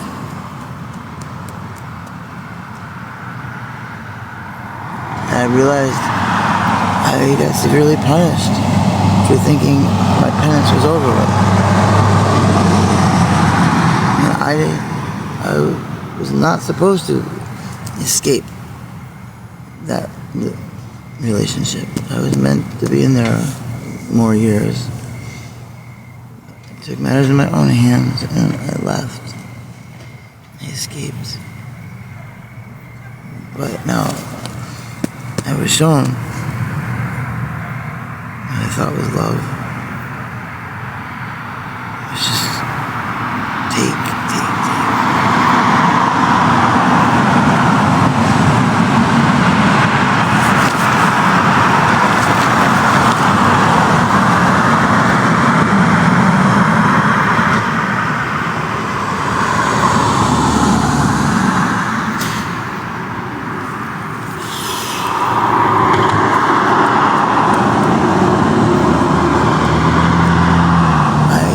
think that life was supposed to be happy. But, yeah, it was just one aspect of it. I got to see what happiness was. But now I have to be taught the lesson of suffering. True suffering. There's something that they say I don't know.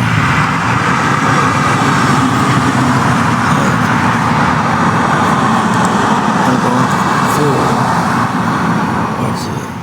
And I don't mean because I lay on the ground rather than homeless. That's not the suffering I endure. Suffering endures. Stabs to the heart of the perpetrator.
Spend? I didn't say I was meant to spend my life suffering. I would much rather do my suffering here on earth than the fires of purgatory. I don't have any, this isn't a regret. It's not a regret. I don't regret.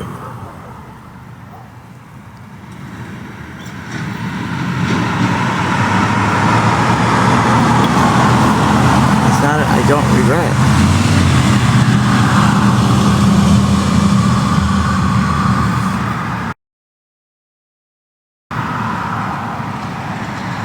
Stabbing pain. I don't know, define regret. Maybe I'm not using the word the way you meant it to be. Can you define how you mean regret? So not like a dictionary use, how you mean it. The most important thing I see in regret that makes me not say I don't regret is that I feel it means if you could undo it, you would undo it or something. You would not do it, the thing that you regret.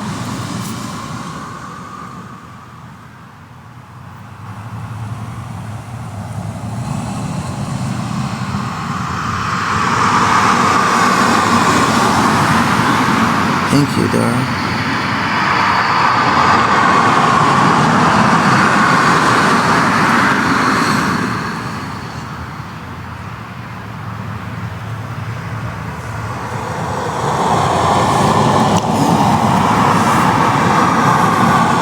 No, that's not true, Dara. I don't.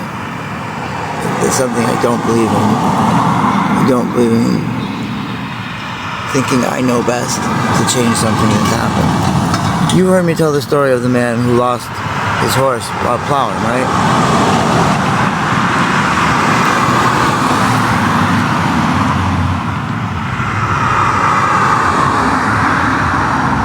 No, there's nothing in this world that would change. Do you remember the story I gave about the man whose horse ran away?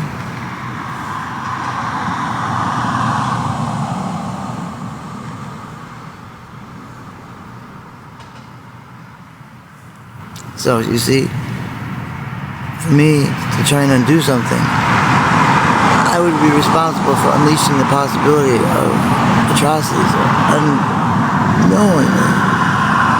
Could destroy things of mine far worse. I'm not so arrogant as to think I know better than God how things should be.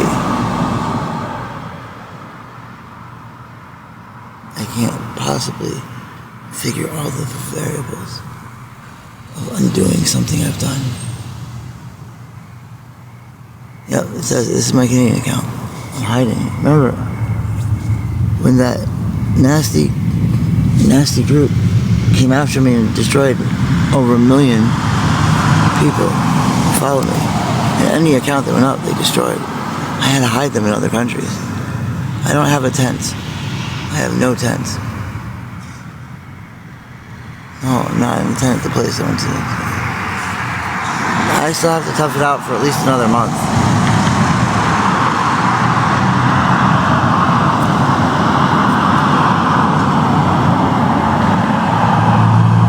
No.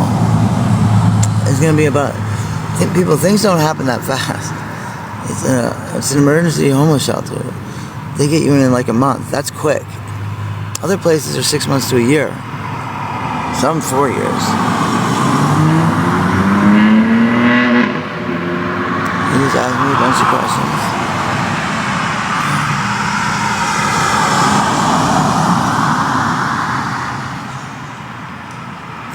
I know.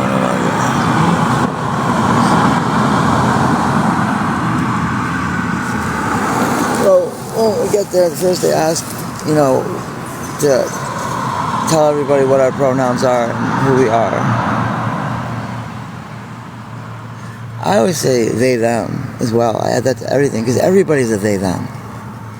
In the English language, there's not a single person that could not be used as they, them. Let them have it. That's going to be talking about one person. Let them.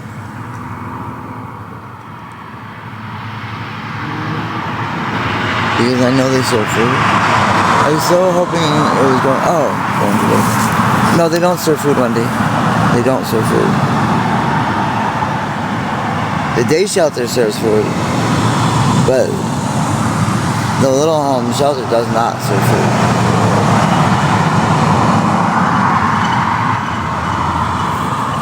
Okay, one, I have an eviction, and two, I can't afford it. I mean, everybody on the street has an income of something. Once you've been on the street for 6 months, you qualify for Social Security. What does an income have to do with anything? I mean,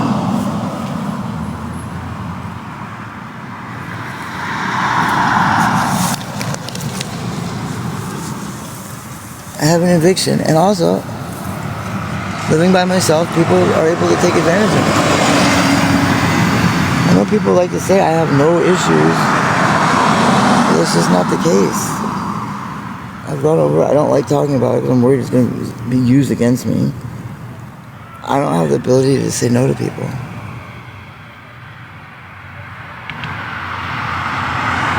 It's like I've been programmed.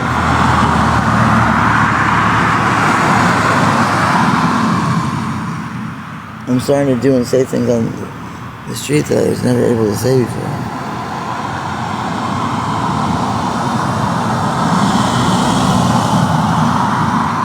No, I don't spend any money on my drugs.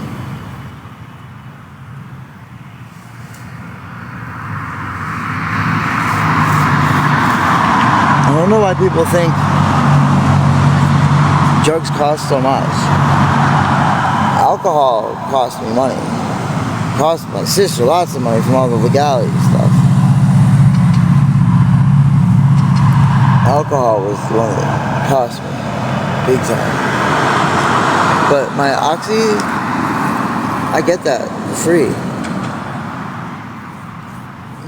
And they're free if you have a prescription.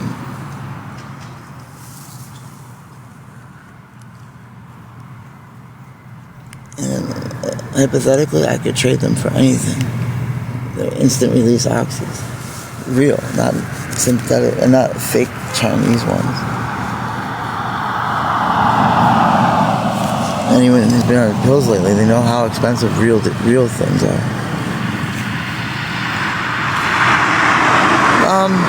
Here's the thing. That's a misnomer. I mean, It depends on what you mean by unsafe. Just by the nature of them, they're unsafe. But this is like any business. If you go killing your clientele, you're not going to get repeat customers. I mean, you'd be surprised at just how much work goes in that either cartels, syndicates, or gangs control. Every so often, the different syndicates get along enough to decide what color they're going to color the Fetty. And they color it to see just how far of a reach their product has. They need these statistics. They need to know who's is coming into where. That's why every so often you'll see the drugs change color. It's like they do their own little census. And if you get caught cutting a certain syndicate's product, they will come and stomp you hard. The only place where that's acceptable is like in the suburbs or someplace like after it's been stepped on so many times. But if you do it right off the bat from a Hondo, do you guys even know what a Hondo or a Bando is? Probably not. Like, you know it's the Hondurians, not the Mexicans that control this area, right? Pacific Northwest. I'm not at risk of ODing. That's another misnomer. Oh, okay, everyone's at risk. Everyone's at risk. I shouldn't say that. People who drink alcohol, they're at risk of ODing on that. Like, not lately, they're not. They want to give me 10 days at a time. Here's the thing. When they give me 10 days at a time, they actually make it where I'm sustainable. Because when they give me like 30 days, I would go through that in like 10 days. I probably would check myself into rehab if that happened.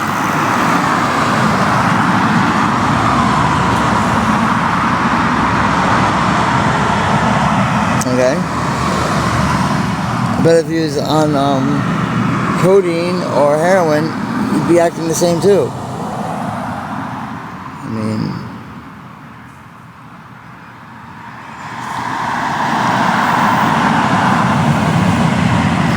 how does he act that makes you so sure that it can transfer to everybody? Why rehab? Like, all right, you realize you're just asking for a death sentence on me when you say things like that. I don't know how many teams of experts have all agreed it's a pointless endeavor. It's not addressing anything.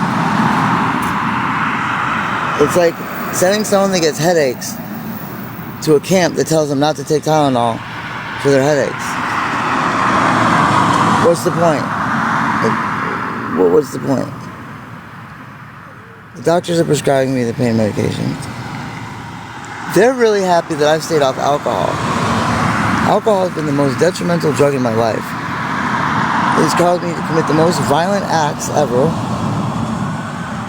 Never have I become violent without reason on opiates.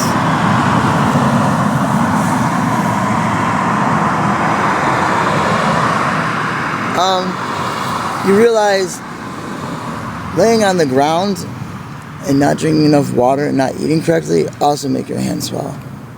Also, what's it called? What's that blood pressure medicine? One of my blood pressure medicines make my feet and hands swell. But what drug do you think it is that makes hands swell? You realize what you're doing? No, I haven't used alcohol since 2023. You were cherry picking. You were deciding that because my hands are swollen, it has to be because of drugs. When there's literally tons of other reasons that it could be.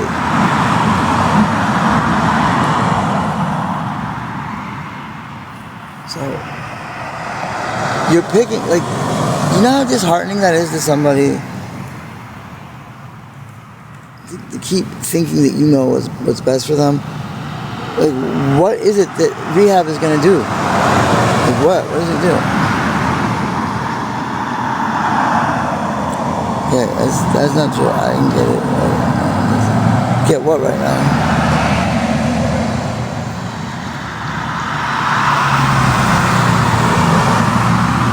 He? Who's he? Who are you talking about? My doctor? Get what?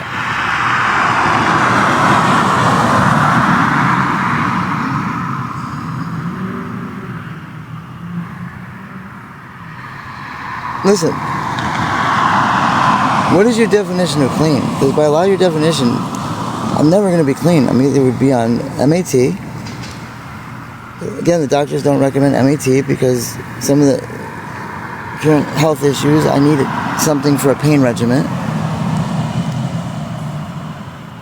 If I make it through that, maybe I'll go back on buprenorphine. But I'm never going to be clean. That's just not something that's going to happen. Anybody that takes pain medication long term is addicted. Okay? Do you know most people that die of old age are addicted to something? You just don't look at it that way, but they are. You try and take away their medication, I guarantee you they're going to go into withdrawal. See? I feel like I don't see a huge difference between when I've gone off and taking something to see because the VA was dangling shit over my head. Because I can misuse and abuse doctor prescribed medicine, and that would be more wrong in my head than buying a narcotic and using it correctly. Like, people are so hung up on what the state has put in their head to believe that they never actually stop and think about what they're actually for and against.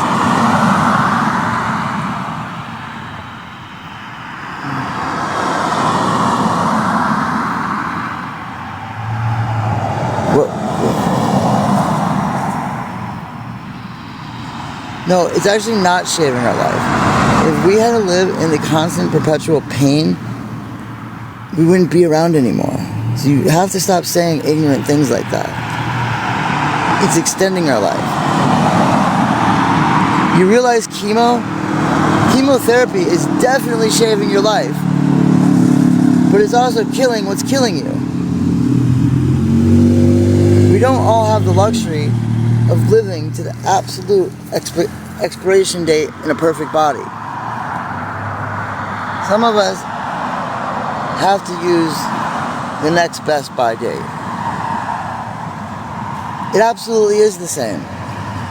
Jenny, it absolutely is the same. If you are chemically dependent, you are chemically dependent. I guarantee those people that think they're not addicts but are addicted to a substance are going to have the exact same addict behavior the moment they think they're not getting it and go and see what withdrawal is like. The people that are predispositioned to addiction.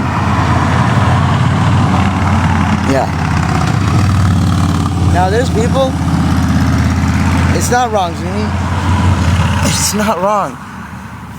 If that was the case, then everybody could just stop. If your body has one of the bodies that reacts a certain way to a substance, it doesn't matter the reason you're taking it. Now tell me why somebody that is just taking pain medications for pain is going to react any differently than somebody that's taking it for a different type of pain. Tell me why one is going to not have a problem stopping while the other is.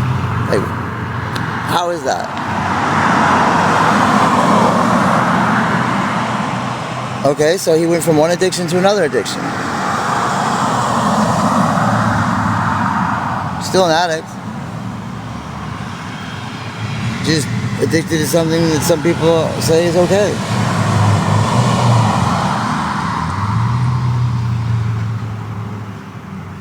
Think, who are we talking to? Wow, you used the word ignorant. because you disagree with something that I'm basing my statement on experience in the world around me. Maybe it's completely different in different places, but everywhere I've been, I've seen this. How does that sound ignorant? What? Maybe the medical journals I'm reading as of recently, maybe they're just phooey. But I ask the question, how is someone taking pain medication for physical pain going to react any differently than someone taking pain medication for emotional reasons? Why is one going to react differently? If you are chemically dependent, you are chemically dependent. Why is one going to have addict behavior when it's taken away and the other is just going to be okay with it? Either you are predisposed to reacting to substances a certain way or you're not. To some people, it's not an issue. So they would be able to take illicit. So because a doctor told you that, of course the doctor is going to tell you that. Listen to what you just said. I'm a doctor. I want you to take the drugs I give you. Anyone else that gives you drugs is bad. I don't work for the pharmaceutical company. No. But you can only take their drugs. Anybody else's drugs, bad. So listen to me. I know all about OxyContin. This is 1996. I promise you, you will not get addicted. It is perfectly safe. I guarantee. You can take as much as you want. It's not going to affect you. It's not going to hurt you. It's OxyContin. It's a miracle drug. Your pain is gone forever. I'm a doctor. I know what I'm talking about. I went to med school. I am not a narcissist in any way, shape, or form. I just want to control people's lives. Life and death. But listen to me. I know what I'm talking about. You listen to what you're really saying. You're putting all your belief into an entity that you think is infallible and pure because it's supposed to be, because you're supposed to trust these people. But they're human. Drug dealer doesn't sell drugs because they're a bad person. They sell drugs because there's a need, there's a demand, and they need a job. They alleviate suffering too. I know a lot of drug dealers that have actual ethics that they live by.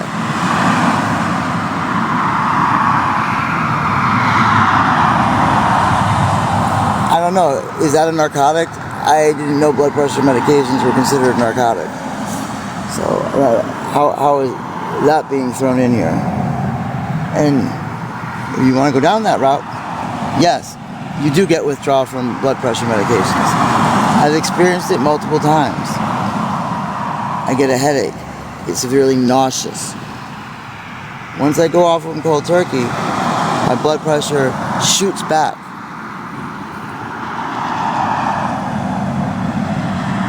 Well, I believe that, Meg. I believe that to be true. I'm talking about the statement when a doctor makes this line saying that the drugs he prescribes are 100% safe and the drugs that come from someone else are 100% bad. That's what I'm talking about. And that's not true either, Jeannie. That's not true either. Impulsive people do it. Not all addicts do. Some addicts do. Some don't. I know addicts can meticulously space out 3-month supply. And at the end of the 3 months, they might have some extra, they might be short some. But they're pretty dead on. Now me? Fuck no. I'd always say, fuck it, let's feel good today and we'll deal with tomorrow later. But that's not just drugs. That's everything. I was born an addict. There was no starting the addiction. I wasn't an addict when I was born. Addict has nothing to do with drugs. Drug use, alcohol use, sex, gambling, these are all just secondary to the true issue. These are all just side effects. These are all just symptoms. They are not in themselves the cause or the end to anything.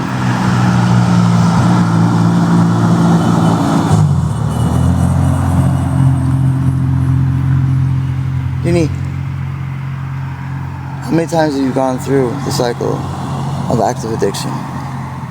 Yourself personally. Not seen it close to you. Personally. Even with that, you can only speak to yourself. Like, I can only speak to myself how it's affected me.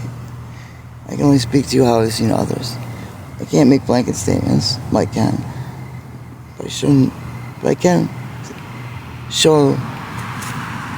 poke holes at some of the things others say, like when doctors say it.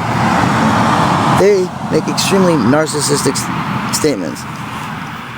Okay, what does homeless have to do with addiction whatsoever? Please explain that to me. It had nothing to do with money. You get that, right? I don't know why you bring it up. Like, that's about as relevant as if I said something so irrelevant. Like, I've also lost children. Did that have anything to do with addiction? Did it?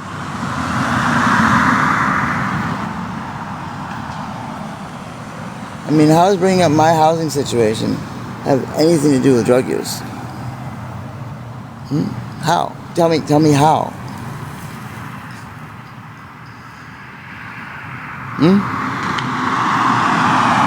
Jeannie, no, you can't speak for other people. Don't lower some of these other well-educated, and it doesn't have to be education from school, to your level of.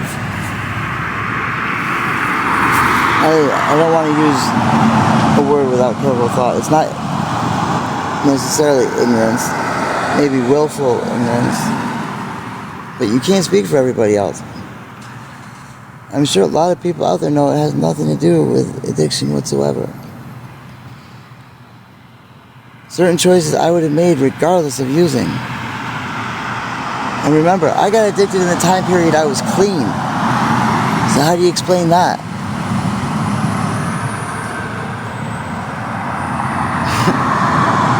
I got evicted in the time period when I was clean.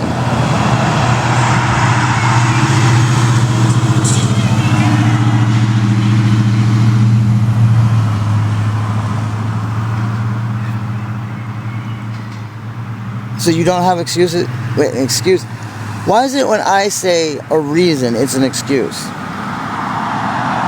So you don't have reasons for why you do things anymore? Why are you clean? What are your excuses for being clean?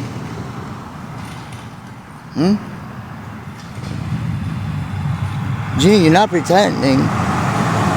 You just acting as if you know better than everyone, and you're not giving any explanations.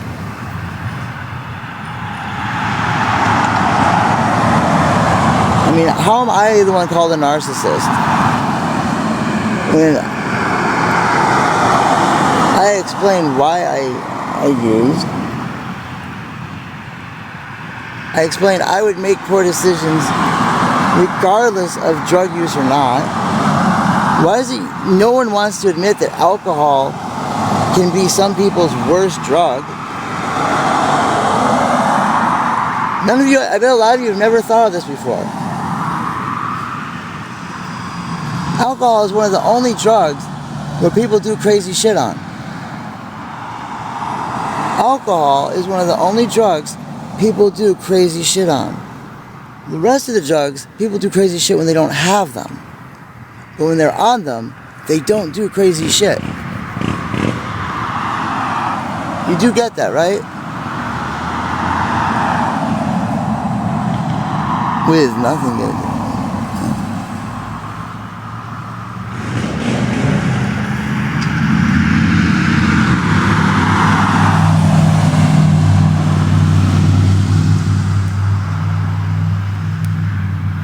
I mean, look.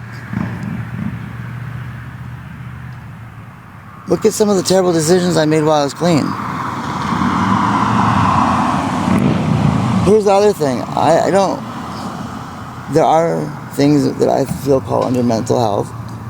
And then there are things that are just a different species reacts differently living on this planet.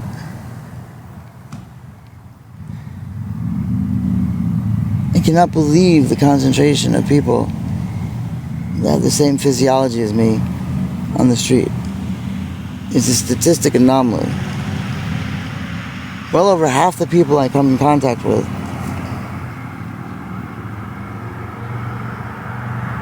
have all the same traits. I'm just curious, of all you out there, how many of you have never had an issue with drugs or mental health issues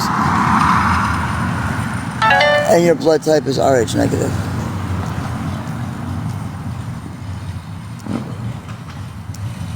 And let me ask this, how many of you out there are Rh negative and have had issues?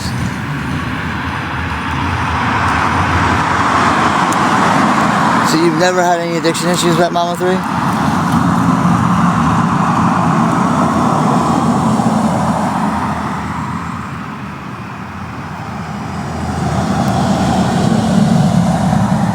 What do you mean you're not Rh anything? You're either Rh positive or you're Rh negative.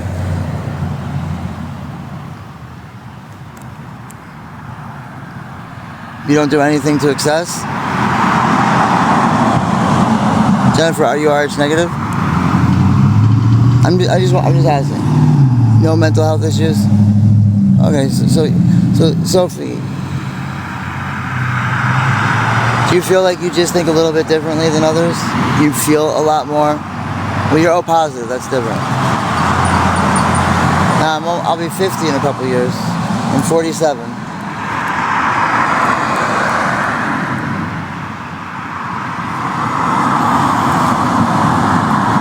No. No, anybody can become addicted. Anybody can become addicted. That's not what I'm trying to say. I'm saying there's a statistic anomaly to how many of them are on the streets. That's what I said.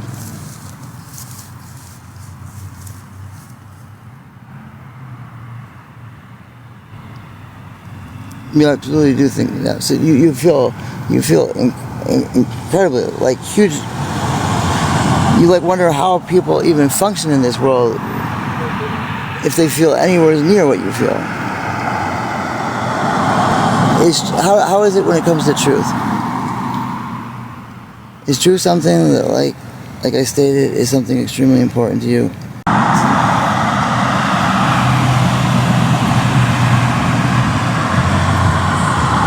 When she gets what? See, you assume your grandparents were squares. You assume that. You have no idea what they were really like when they were younger. Maybe they really were just squares. But we don't know. No, addiction does not start from trauma at a young age. That's phooey. I had no trauma at a young age. I had a perfect childhood as far as I know. You know, relatively speaking, compared to some of the stories I hear, I had a mother and a father. They both loved me very much. They both supported me. I had a roof over my head. I never went hungry. They told me I was smart. They told me I was handsome. They told me I was beautiful. They let me play with whatever toy I wanted to play with. They told me I could be anything, my sister could be anything. There was no difference. Except that my sister would have a much harder time because she was going to be a woman. I was told I would have absolute privilege. I was told, like, the honest things. I was told Christopher Columbus was this monster. I mean, I had a great childhood. I visited the world. I saw the Soviet Union. I saw the Berlin Wall fall.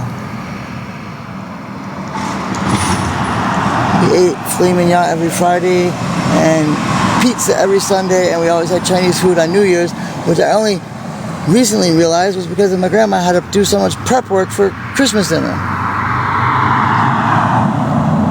I thought it was because we liked Chinese on New Year's. No idea how much work my grandmother did. No wonder she was always so angry at my grandfather.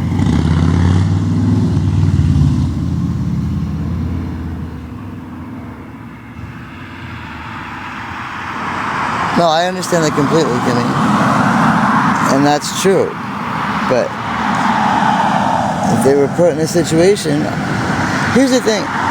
Anyone that's in education, early education especially, you know it's a big red flag if children are not lying by a certain age. Come 5 years old, if your child's not lying, that's signs of being on the spectrum. And by 7, if they aren't into lying, that's a definite red flag. I didn't say she told me I was a girl. When did I say that? My mother did not say I was a girl. She said that I was going to grow up to beat women because of what was between my legs.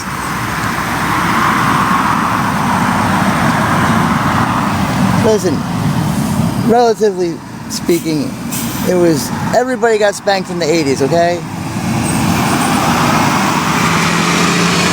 I consider that like I was abused as a kid. My mother never hit me in the face. My mother never used her fist. Was my mom a very strong woman? Fuck yeah, she was an alternate for the 84 Summer Olympics. I now understand why she's probably a bit... no, I don't have DV charges. I have a DV order protection against somebody. And I hold to that. If you go and look who that order of protection was against, it was for me having against someone else. Oh,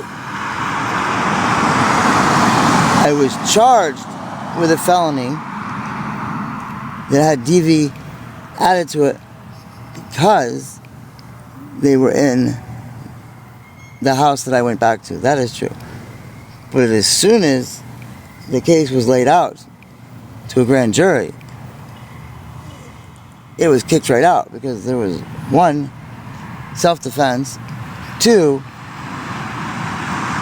it wasn't my blood or my wife's blood. I mean, I also have attempted murder. I have manslaughter. Just because I have a charge, this is America. You're innocent until proven otherwise. So bringing up a charge, no. Heather, there is no conviction of any domestic violence. No, the record does not show that. Yes, the one in Washington, I have a DV order of protection against somebody. I 100% stand behind that.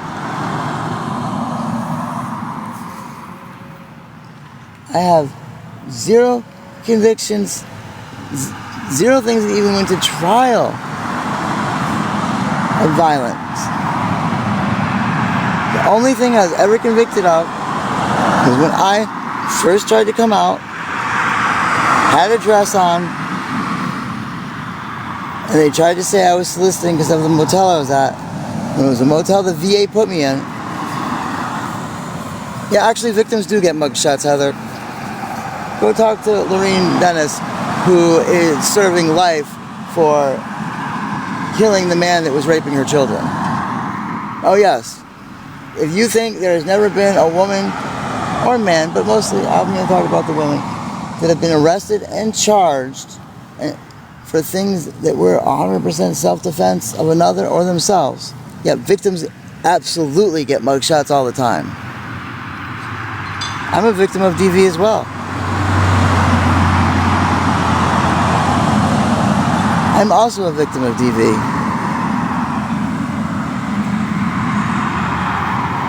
So, Heather, because you don't have one, what does that mean? When do I make statements where because it didn't happen to me, it can't happen to others? Do you realize how difficult it was? Like, here's the thing. Because I'm in a male's body, it was okay for the women I was in relationships with to literally beat the piss out of me and routinely.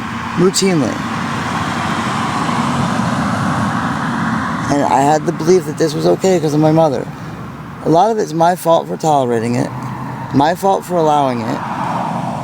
I was taught that this is how you let a woman get her anger out. if you really love your wife, you let them hit you. It's something that was ingrained into me.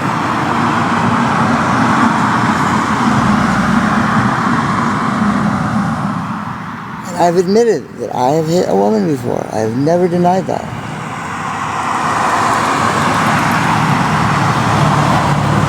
I have never gone up and beat on a woman. I have never gone up, punched a woman. But I have put my hands on her. I don't. In case there's other people here, and I don't want to make anyone I've been with look bad. I've been in relationships with people of equal, if not more strength than I had at the time.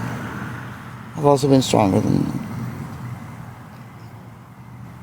If I didn't do something, I would have been dead. And then there's times where I was intoxicated and just stupid. I don't drink anymore. But Mom, how is that a lie?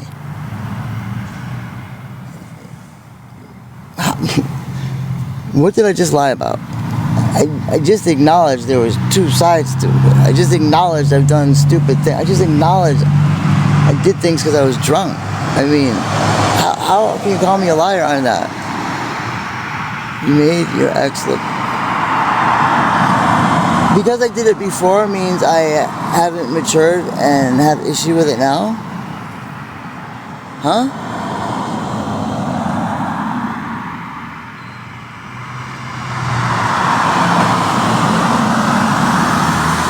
How have well, Jeannie, then you never really listened to what I say. I have gone at length saying nice things about every one of my exes. There's a lot of people on here that have heard me tell the story of how my Muslim-born wife converted to Christianity and escaped the death sentence. I've made excuse after excuse for how I deserved a lot of the shit I got. I have talked about how strong a woman they are. I call them all alpha females. How have you not heard me say anything nice about them? I acknowledged in the very beginning that I told each and every one of them it was okay for them to hit me. If you ask them,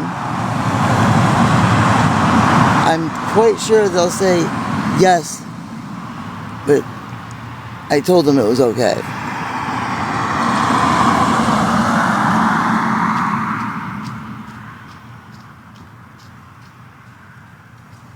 Well, what went down? Like, how am I throwing any shade?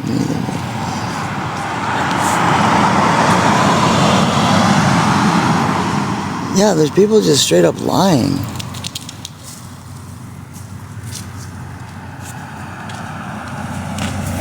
Yes, I did. I told them they could hit me. I told you, I was raised with a staunch belief that if you loved your wife, that you let them do this. Remember, I had a real issue with my sexuality and gender, okay? I already felt hyper-demasculated. And so I had a mother that told me that real men let the women do this. A real man, it doesn't hurt them.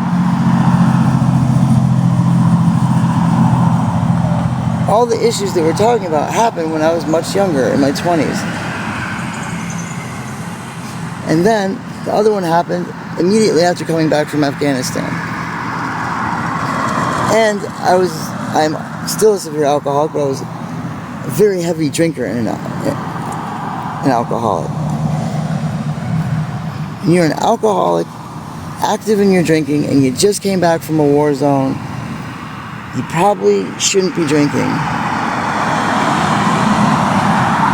And yeah, I did some fucked up things. But I don't drink anymore, and that's all I can do is not drink. And I got help for that. And I'm not in a relationship.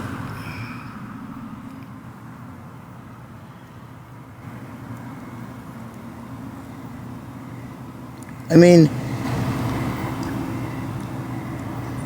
I was hurt when I found out what my last wife was doing. But I'm not the one that put the videos up of her hitting me, of her belittling me and calling me names. And I always admitted it didn't hurt me, she didn't hurt me physically. It was the emotional stuff that hurt me the most.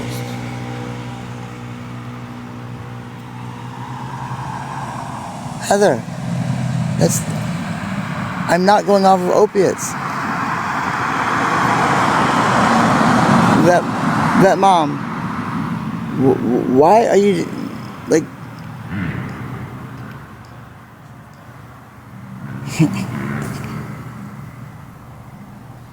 yeah, I hurt because I hurt her because I did not change the way she wanted me to change, okay? God's honest truth. Let's just acknowledge that you're supportive of somebody that tried to change me. A person that knew exactly who I was from the very beginning.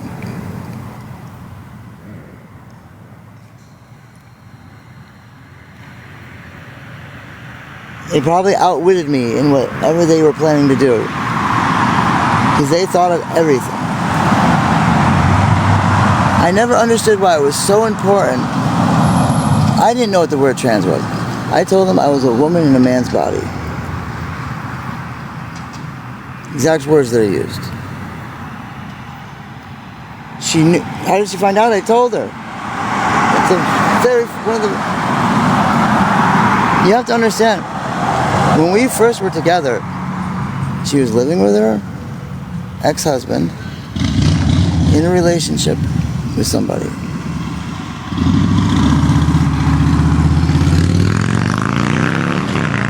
As much as people want to have this idea of wholesomeness and all this, that is still moving into this bullshit spew that men have put out there to control women. If a man is allowed to have multiple partners and no one says shit about it, a woman can too. So when I just speak the facts of where my wife was and things and where I was and things, that's not me saying anything negative about her or derogatory. She knew it the first week I met her.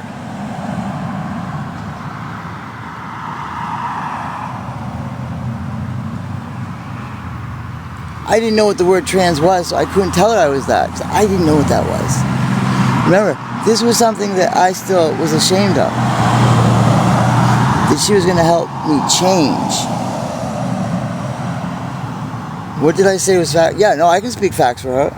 I can say it is okay if she was in more than one relationship. All I said is that it's a bullshit spew that men put out there to control women, that's saying a woman is this or that if she's with more than one person. Men can do it, women can do it. That is what I am saying. That is fact. I'm not speaking for her. I'm speaking for everybody. I'm saying, if you're going to say it's okay for a man, it's okay for a woman. How the am I seriously getting shit for fighting for equality? You do get that's what I'm stating. I'm stating equality. I say it's bullshit that a woman gets called a whore and a man gets called a stud. Okay, that is what I'm saying. Why do you take issue with that? Like, seriously, why is that issue?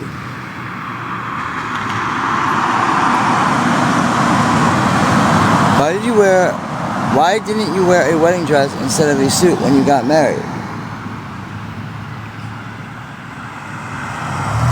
How would that have helped us get out of the country?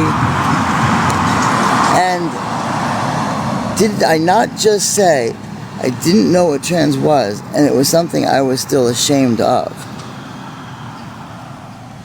You have to understand, all that changed is I went from being ashamed of who I was to acknowledging who I was and eventually having pride in who I was.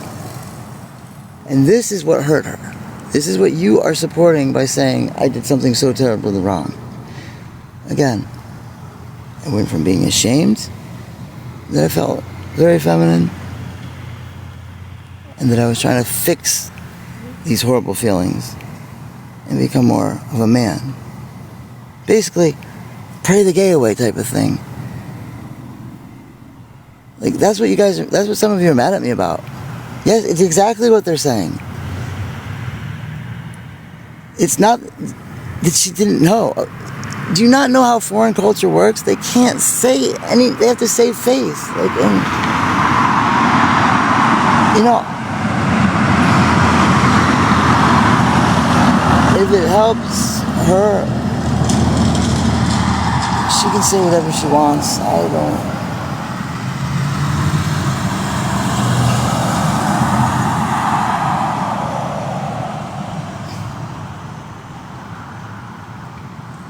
The point is, she knew before we got married. She definitely knew before we came to the U.S. And then once she was in the U.S., that's when she said, fuck it, goodbye. So, yes, we did. I said whatever needed to be said to get her over here. And they highly edited that too.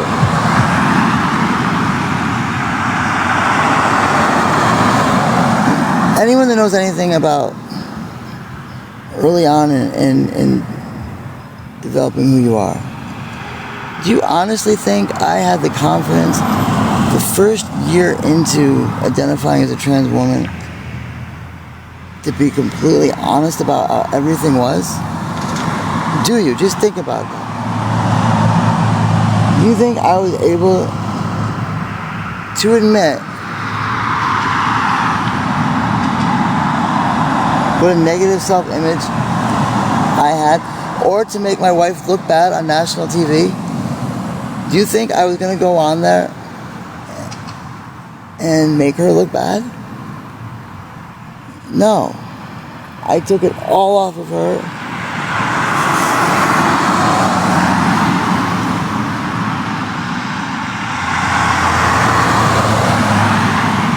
Again, I say I lied. I lied because I loved her.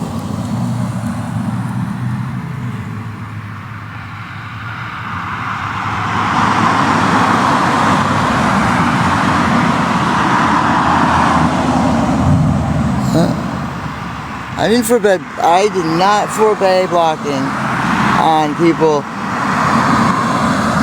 that have less than stellar records. If people come on here that are known problem makers, are known to have a set agenda, are known to not have an open mind, they can get blocked. My mods are very well versed in keeping track of who's who. I trust their judgment. If there's someone that comes on here and has truly never done anything and has a debate question or says something that even comes across even pretty coarse or negative, but they're saying it with complete integrity, they don't get blocked.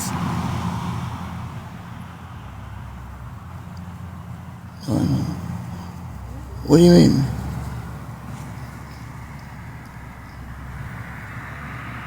No, I went public. Yeah.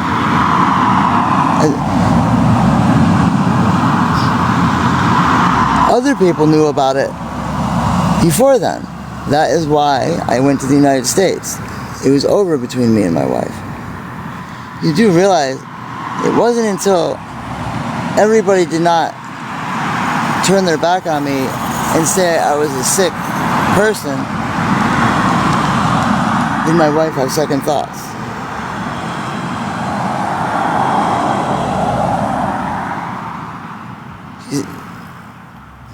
I've had to relive this multiple times of her not being okay with who I was.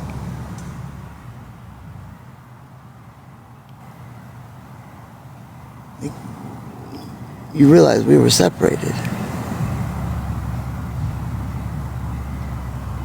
No, I wasn't. No, they're talking about in Bath, New York. Bath, New York, I was not open about anything until Bath, New York. Bath, New York is when I stopped giving a fuck And I just came out as who I was. I had lost everything. I was at my lowest of lows. I was ready to kill myself that week. And so I came out publicly who I was, with no intention of surviving the month.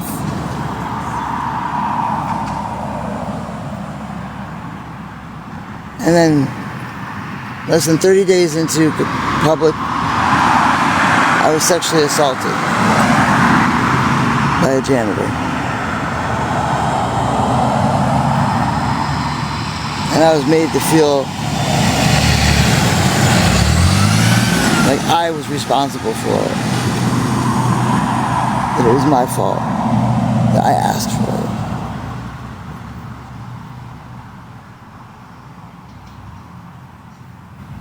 That was the Bath VA. It's also, I've had bad experiences at VAs. Vancouver VA, I had a bad experience.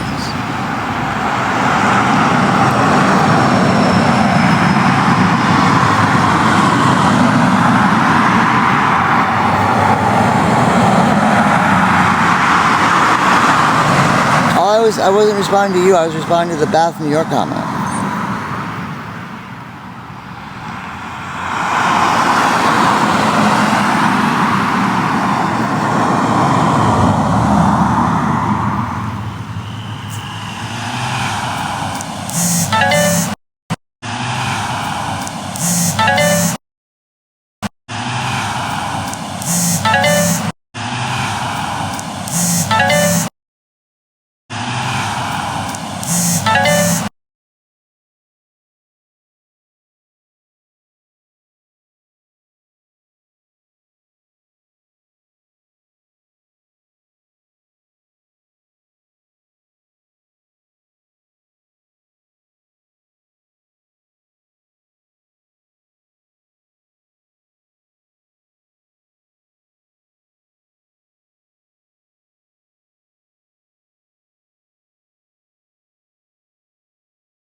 off me.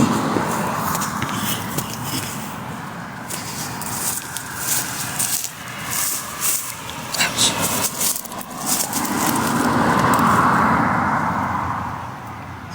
The owl. Okay, what happened? So be it. If you knew her mental status, you would let her slide. Slide on what? What is it that I'm doing that you guys are so adamantly like making me out to be some monster? Everything has two sides, you know? I am not a perfect person, and I've made my share of mistakes. Most of them, pretty much all of them, revolving around my drinking problem. But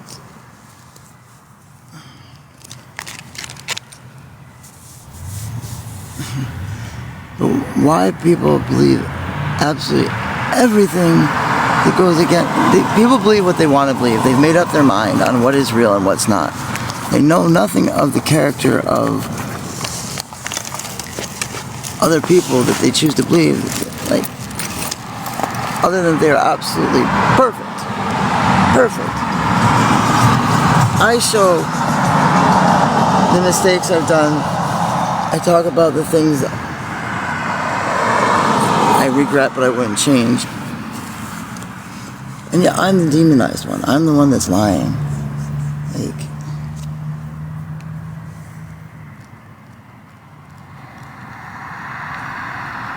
I don't get that. I don't know why when I have admitted that I lie, people hold that against me. Does that mean if someone said they don't lie, you would trust that person?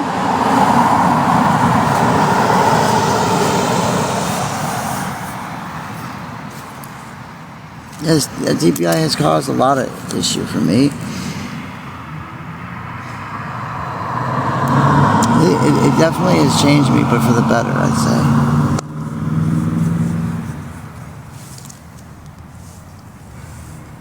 And believe me, there are some things that I hold against some people.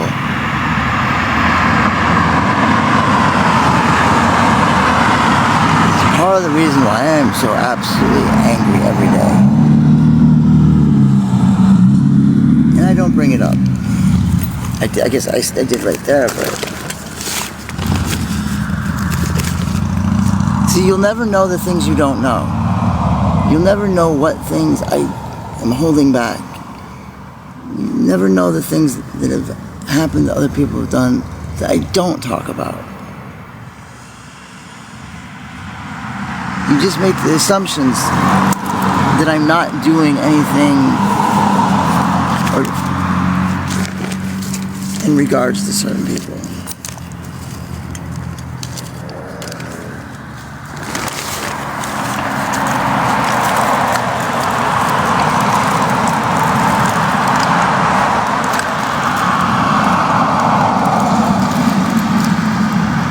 Heather, I would love therapy. I've never said I don't want it. They're not offering it to me in the capacity that I need it. Sending me to a motivational speaker, I get more, listen, more happens here than what happens in therapy, okay? Therapy with a motivational speaker is, have one person give me really bad advice. Or at least here I have multiple people giving me bad advice with a few good, positive things.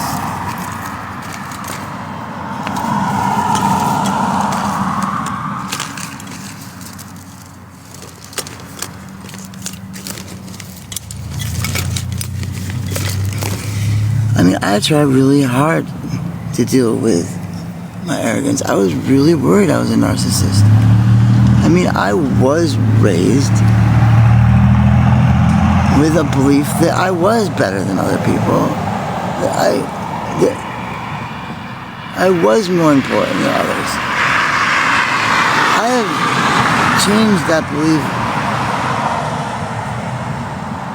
that all are equal.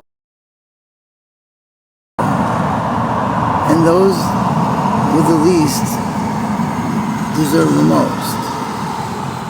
that there is no one that is ugly.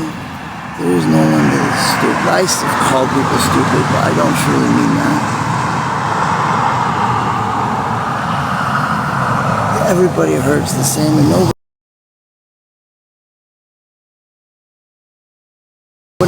hurt is more important than someone else's hurt.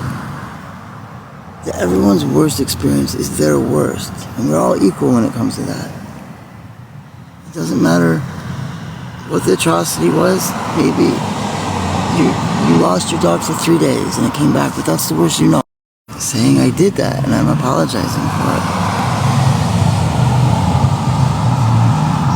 I lash out. I've been incredibly angry lately. It's not easy to not use after you relapse.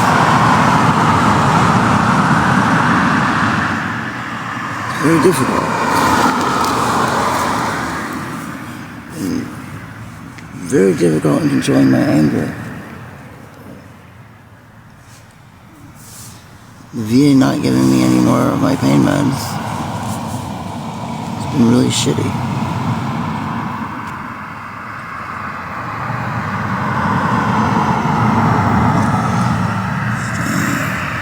They don't offer me anger management. And here's the rub to that. I've done anger management, and it makes me just more angry. I'm not saying I wouldn't be open to doing it again. It's just some of the things are just so stupid. I didn't say there weren't systems that were stupid. And I've never said I don't need help. Like, that's what I don't understand. I'm called all these names, but I've never said I don't need it. I just said rehab is not going to do anything. People say I should be in a different situation. Did they tell me to do something that I've done before? I mean, why is it you support another person going through it like 20 times? I've done it 3 times. I don't think a 4th is going to change anything. I'm not like Dobby that loves going to these rehabs. I really think he loves it. I think he enjoys them. He's gone every year since we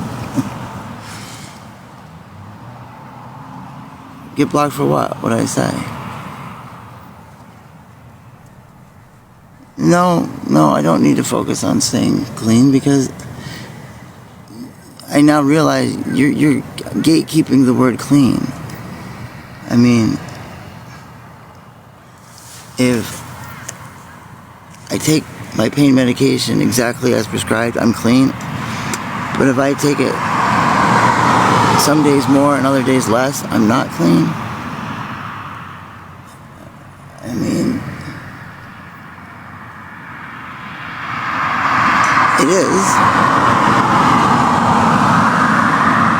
is hard to stay clean. But rehab's not going to change that. And I'm not going to have a period of time that's going to be acceptable to people. Because I'm going to use, as soon as they give me back my prescription, as soon as they refill it. So,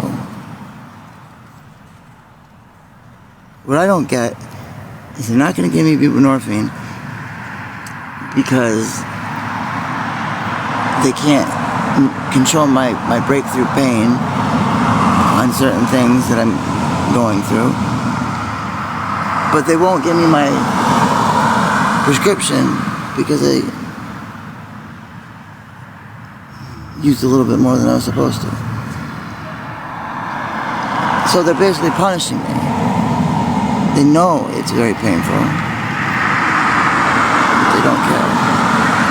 Yeah, I did wrong, so they're punishing me. I mean, I wish they would just call it what it is. They're punishing me.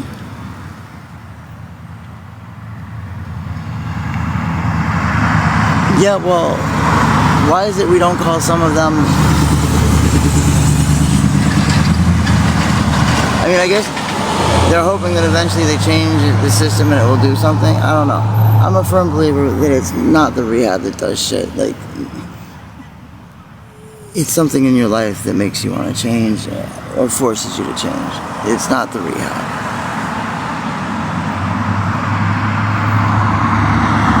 I mean, I have heard nothing at any of the rehabs that has done anything. There has been life experiences that has helped me change or mature.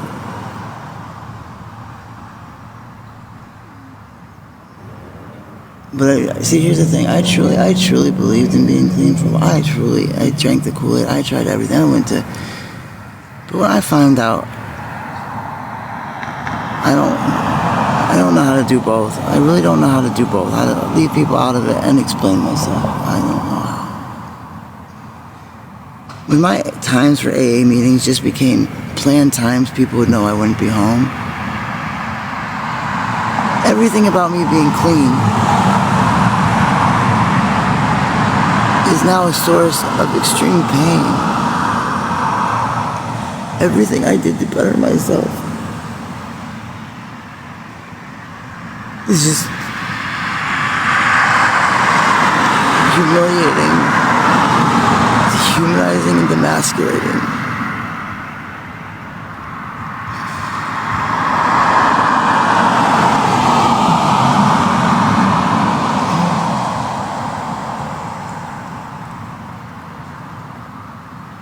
I truly was in love.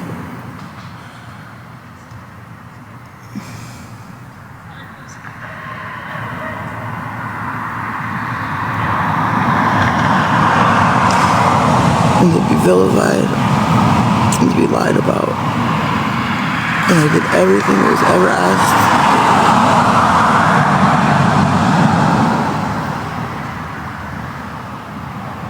I don't want to feel it. It's too much. It's just too much. It's way too much. I can't go every day feeling like that. And I can't be reminded over and over again. I just don't want to feel it.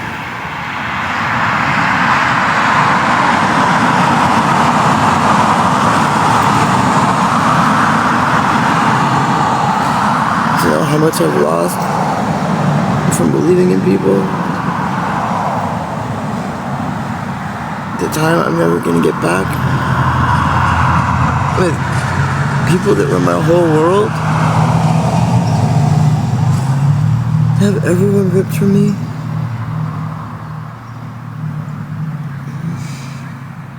Man, hurt. I lost my kids again. Just because they weren't blood, they were still my kids.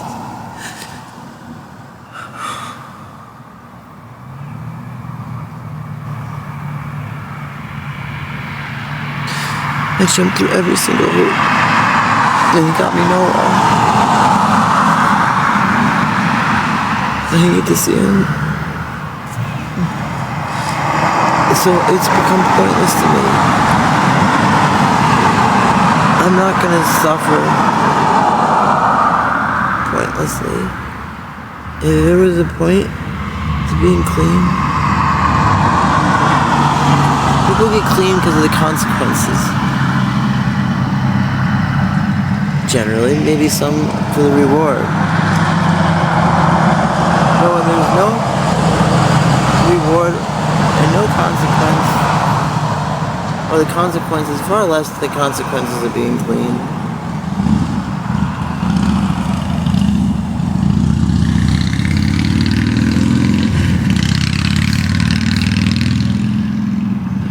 The level of financial burden that was put on me, I didn't mind doing. It was out of love, but now that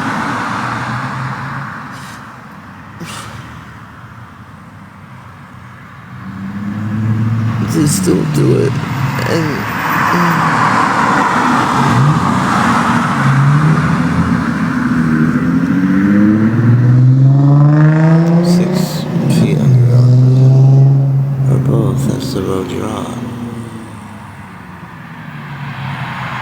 with this.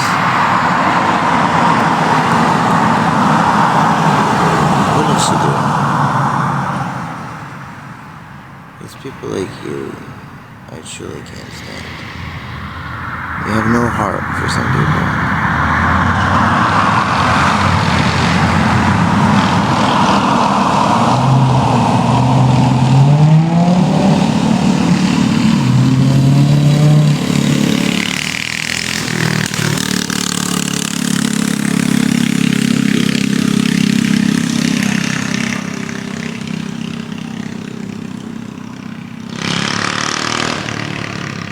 But we are having somewhere good.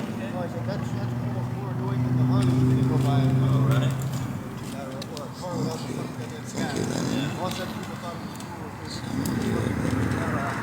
Make a backfire. That is so true.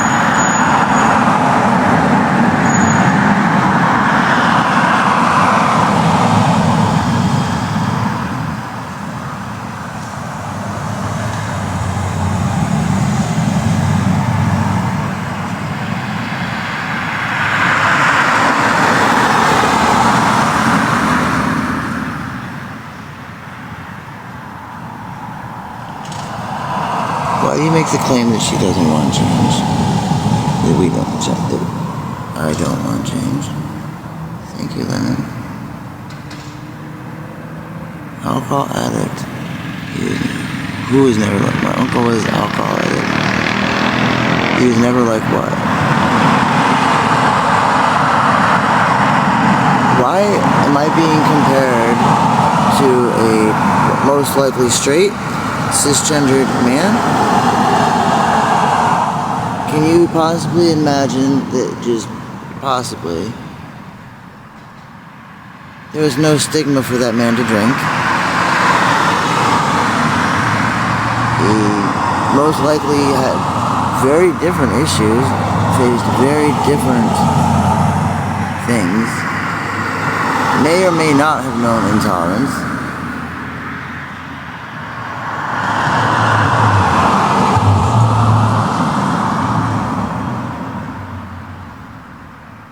Yes, 19%. Yes, addiction does discriminate. It actually does discriminate. It's been shown time and time again that it does. People don't want to believe that, but it does discriminate. And what I mean by that is that there are people that are at much higher risk of addiction than others. That would be discriminating. What is the definition of discriminate? If it was non-discriminant, everyone would have an equal chance at suffering from it. But that is not the case.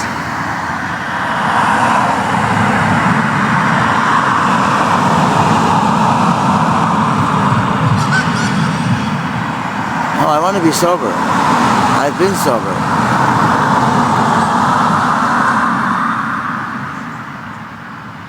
We have a predator. She lives 555. Remember, the same people that say things like stitches get stitches are the ones that try and silence people that have been victimized. They try and make people feel bad, even worse than the initial victimization. If we have a society of people that refuse to speak against the predator, against those that victimize, and they continue to have free reign. They don't like it that people speak out against that.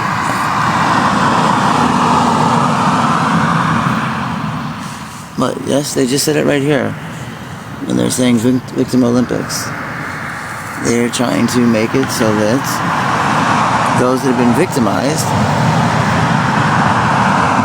do not speak out against those that are predators or those that victimize. Someone did when I was talking about Michael Collins, and I was in agreement with it. I mean, and that was the case. That was the exact case in that situation. They said it so that people would not do it. I'm not, Heather, they did. They were talking about what happened in Ireland during the revolution. So someone absolutely did say it. I'm just using the statement. I'm not connecting it to anything. But there are people in the world that say it. You understand that. And I'm saying the reason that people in the world say things like that,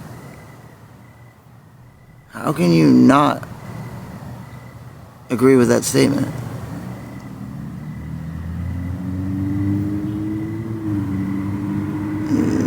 I can try and find the person that has something to charge it with.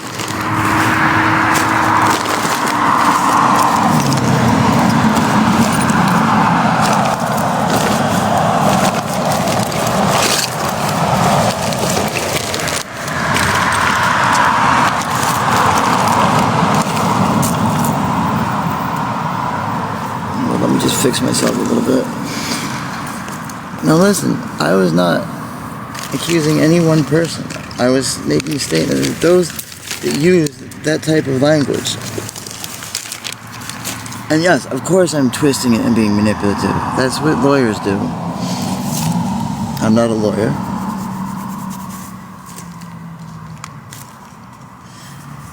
I don't understand why characteristics that can be positive are always made out to be negatives on me. That is what anyone that is trying to be convincing or trying to highlight a certain point does. All systems manipulate and twist words.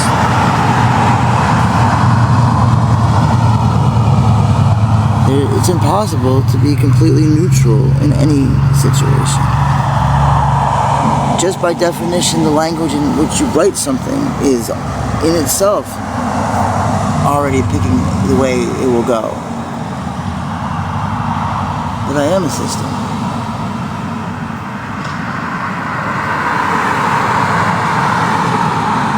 I'm a person as well.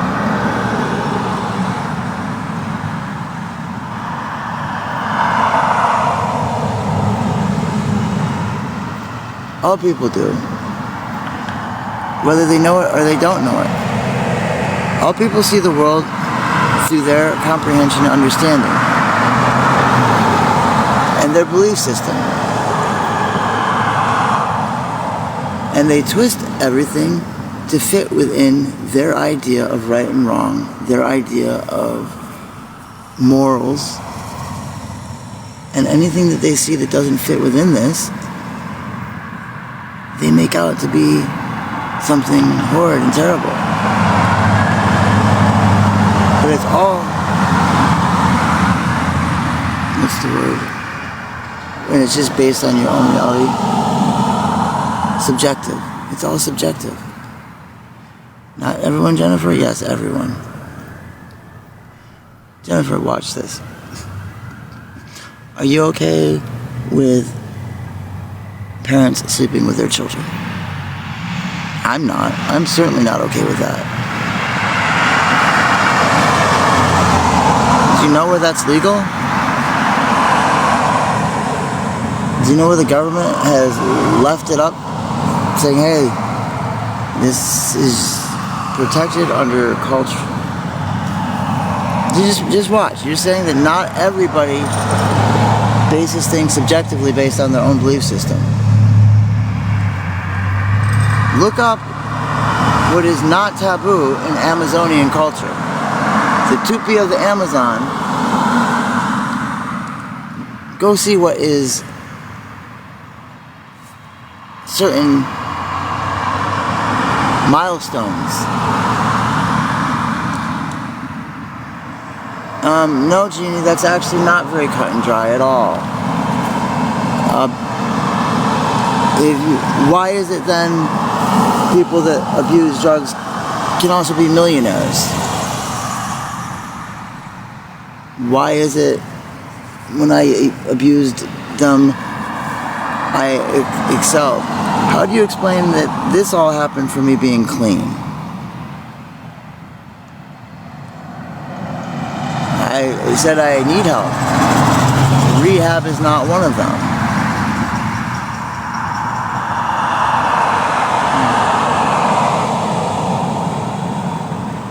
I did not say facts. I did not say facts. You are twisting my words. I said everybody sees things through the framework of their belief system, their belief structure, their morals, and then they take that and they make everything fit what they believe to be right and wrong. When in reality, a lot of things are just subjective. I'll try it, but I don't know which account to go on. I have a lot of them. It's easier if you just write me a Tejo Trish 3. I don't know how much more accountability I can take, Janine. What you really want is you want me to somehow, you want me to be a victim. Yes, text that. I'll get a number. I mean, you do see what you're trying to do. There's a difference between being accountable for things that you are accountable for, and then there's being forced to take the blame for things that you shouldn't have to take. Why? It's not word salad time. What you want, you're making it black and white when it's gray. You're saying everything is because of drug use. Yet I wasn't using. I wouldn't be this close to getting into housing if I had been.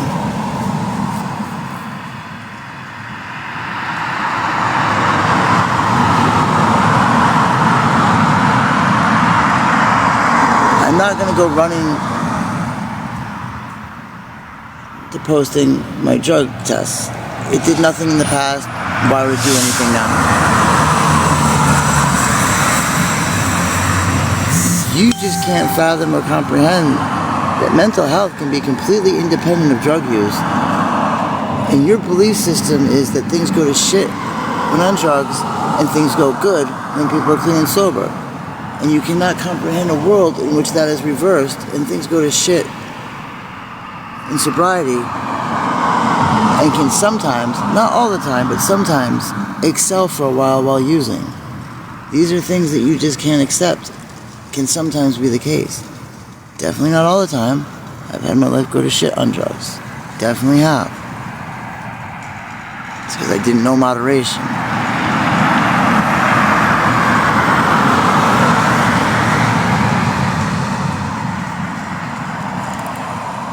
No, it's Tejo, not Hote.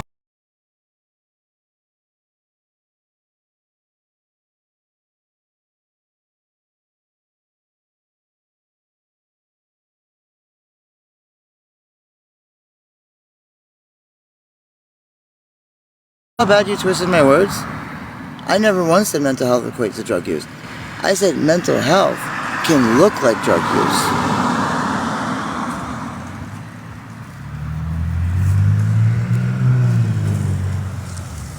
To you, there will be no answer, no proof that you'll ever accept. You could give me a drug test and you would find some reason to say that it was not accurate. You could go over my VA records and say that I cheated them somehow. You have already convinced yourself, no matter what proof is put in front of you, that I am a liar and that I was using drugs when this happened. I don't understand what happened to you. Who in your life was an addict that you hold such animosity towards that you make this be a true for everybody you meet? Because you have to understand, it's not the truth for everybody. Some people are addicts their whole life, and it doesn't detrimentally affect them the way it does others. There can be alcoholics that are functioning alcoholics and do quite well in their life. Why is it you cannot see that this can equate to other things? There are people that use methamphetamine, and it doesn't affect them detrimentally. I knew of pilots in the Air Force that were prescribed methamphetamines. They're just fine because they knew moderation. Methamphetamine is not something that is all that terrible for you until you use it beyond the scope your body is meant to handle it.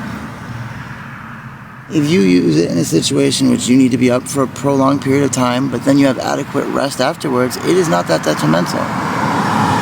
If you use it continuously, that is. But you're unhappy about it, but don't want to. I'm unhappy about sobriety. I'm pretty sure I went over and admitted that.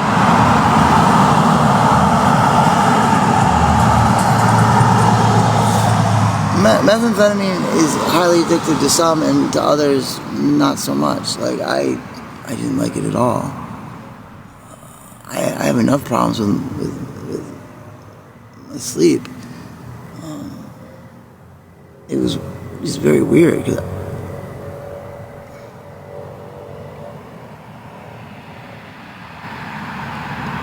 No, Groovy Ben, the truth is doctors disagree with you. Doctors highly disagree with you. Doctors just don't like the amount of drugs I use. The pendulum has shifted. It's harm reduction, not abstinence. And you're still getting on me. Why is it that you can't accept it? Alcohol was the biggest problem. I've been on opiates now since 2012. 2012. And you're now telling me, all of a sudden, I'm supposed to just stop taking them. Tell my doctors, no, I'm sorry doctors, you don't know best. People on TikTok say I should be in constant pain and suffering all the time. And I get no respite from it. Jeannie, you obviously haven't been watching consecutively.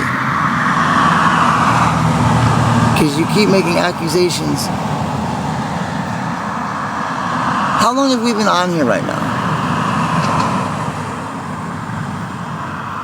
Like, do you acknowledge, like, I have not used any drugs today? Like, see, once you're on them, you don't get to pick and choose, like, when you take them next.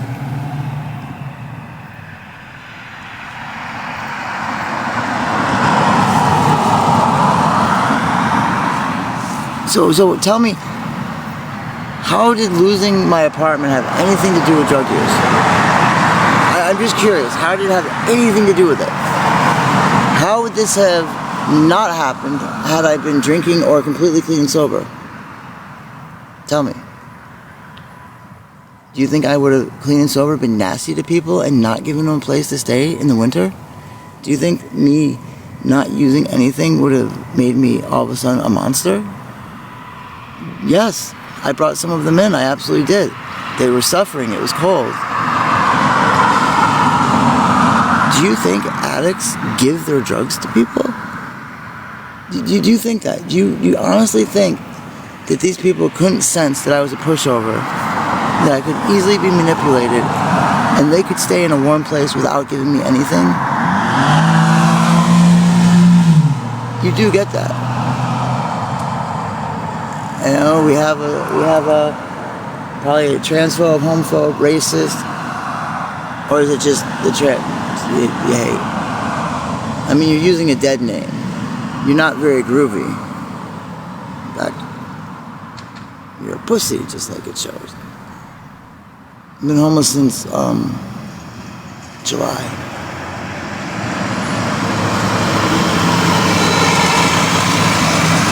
Thank you, Grandma. It's not something I'm going to do.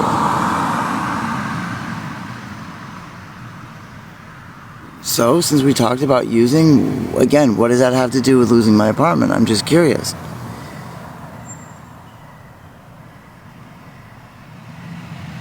And Jeannie, what have you seen? What have you seen that is, you can't take me serious? What have I lied about?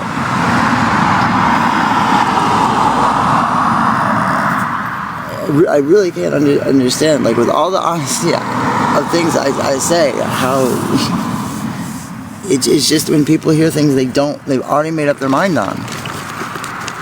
You know.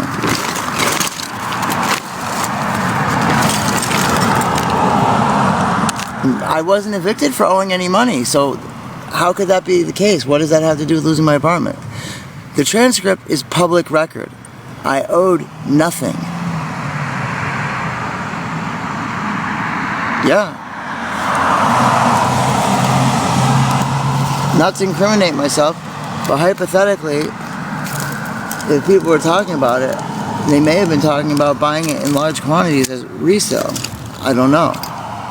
You're making an assumption that it was talking about for personal use at the low level. And suddenly you have no money? Yes, because PayPal locked it up. How is that hard to understand? People saw me doing well on TikTok and other places. People got jealous. People asked for a reassessment of my income. My assessment got reassessed. I had to start paying a much higher rate. And then immediately a month later, that Jamaican lady called me a pedo. I got taken off everything, lost all monetization. I still owe the same amount per month, but I don't have the same income. That would put a serious damper on anybody. That's not nonsense. It's all public record. It's all public record.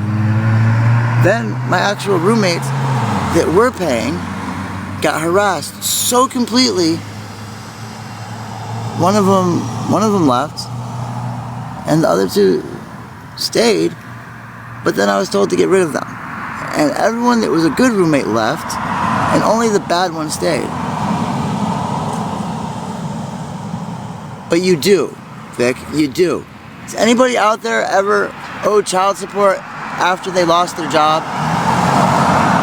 Has anybody ever had a car loan, then had a pay cut and still had to pay the same car loan?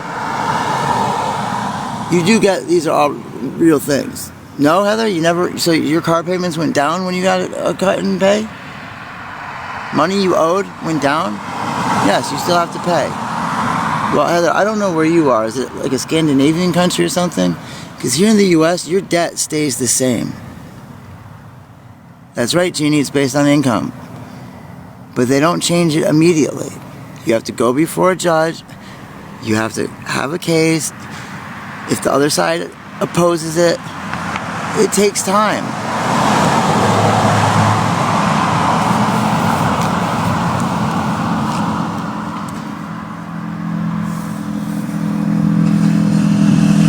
Okay, well, you're probably still pretty young then.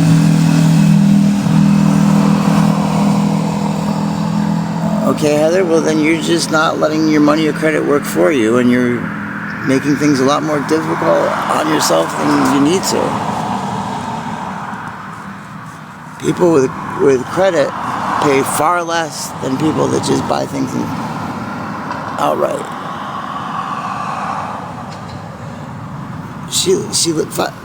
I told the absolute truth. You've made up your mind. Acknowledge this. You aren't hearing what you want to hear. It has nothing to do with truth or lies. You didn't hear what you wanted to hear. I have told the truth, I think. I bet mine's higher than yours. I don't know what that means. I bet yours is higher. That's not something positive.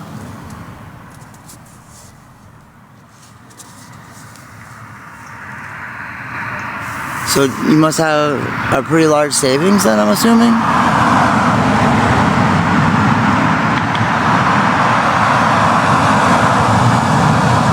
I don't understand. I mean, basically what you're telling me is you have the means to buy what you want.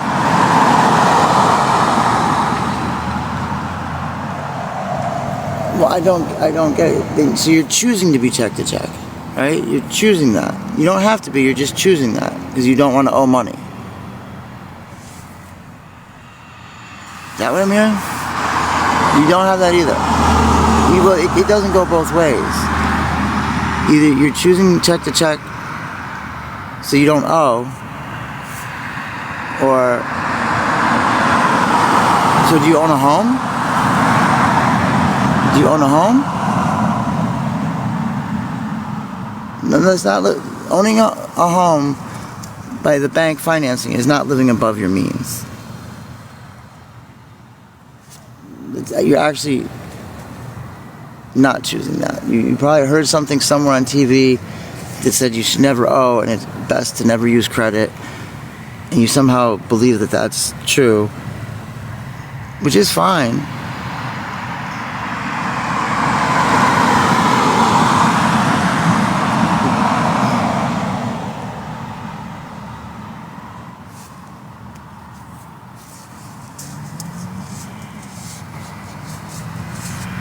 And you're saying people using credit are not people using above their means.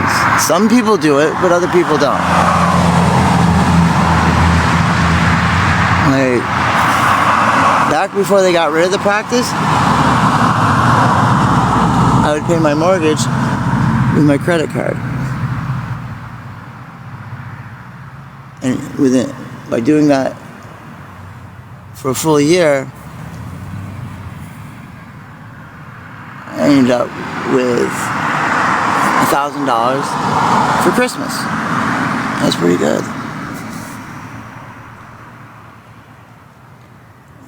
Jeannie, I told you I had identity theft.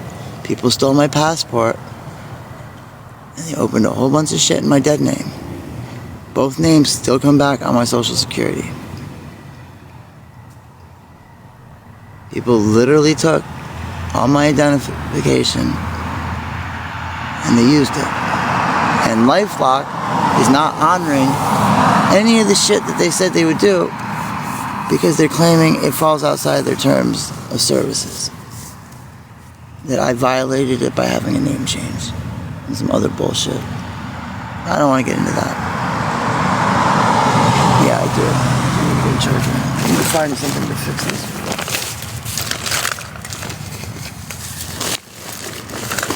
I'm at 11%.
I just have a question. Do you have generational wealth?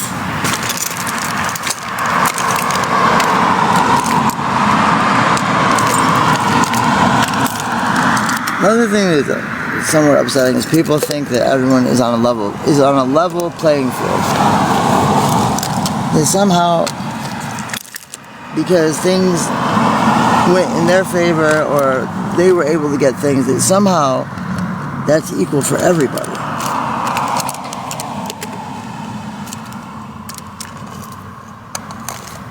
Now I acknowledge I'm not in that category. I am far more privileged. If I don't have something, it's because I fucked up. But that's not the case for everybody.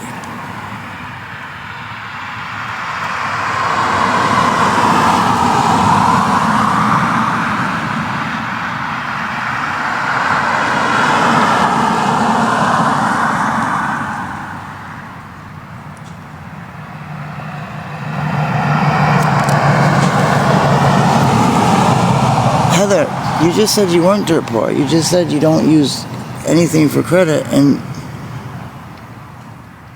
you're doing great. I don't get why wouldn't you use credit help pull yourself up, not be dirt poor. No account. You should email me. I don't have the ability to figure that out that very easily. I don't have access to that account either. I'm locked out of it. Email me at tejotrish3@gmail.com.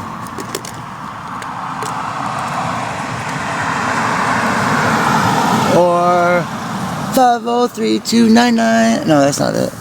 971-299-4002. 971-299-4002 is the modern day song about the girl named something.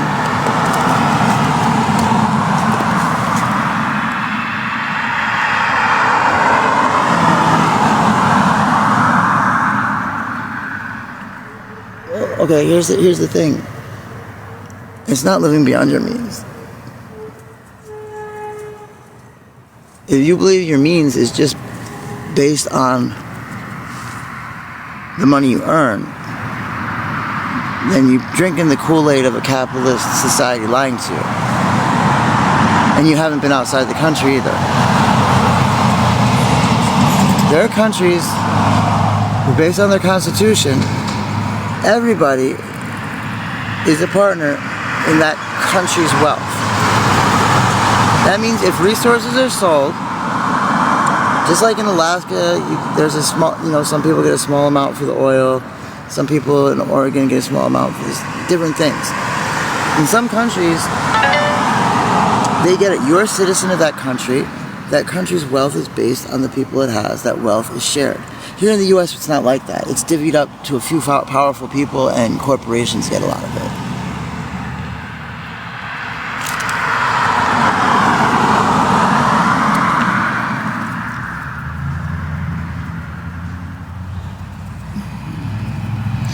I have no way to get to my job.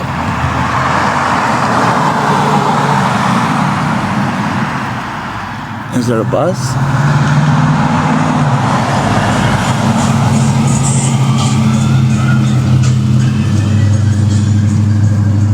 What's for me? I don't know.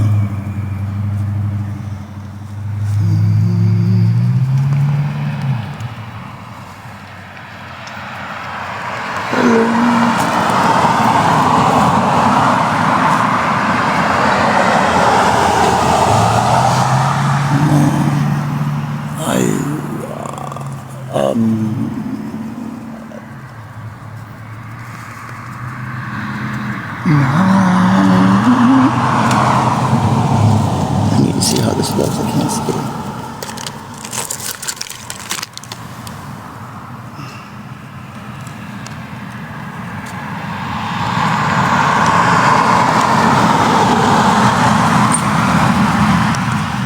Oh no, my bed. You just walked out of my bed. Why am I getting ready? It's a Friday night. Why do you think I'm getting ready? Sorry. Sorry, Lennon. I didn't mean it.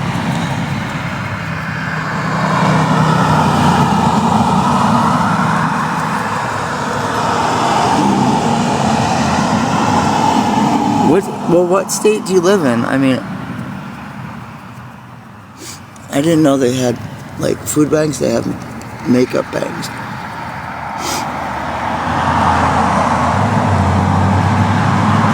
Do you have a dollar store near you? And I don't mean to spend money at the dollar store. They have a policy where those that have pay, and those that can't afford it, they just look the other way.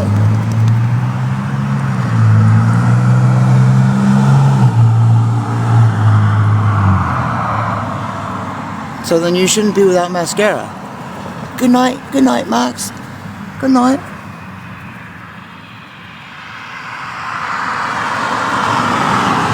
I don't understand how you're without mascara then.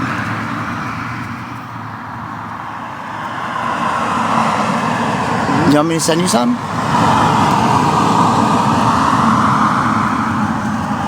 I I can have Amazon send you some. Believe me, I get it. Like, if you're missing like one part of your makeup routine, you can't do it at all.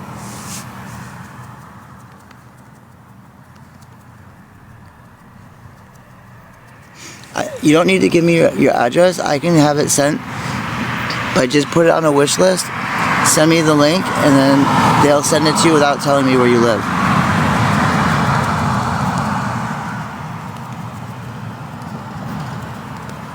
People have helped me in the past. Let me help you with mascara. Is there anything else you really need?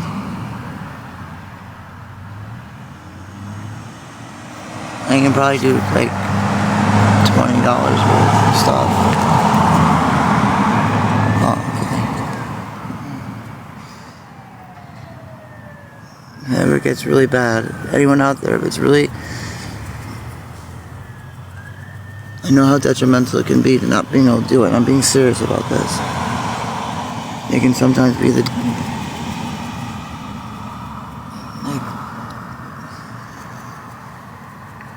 make or break you, basically. I got into such a dark place that week I couldn't put on my makeup. Incredibly dark.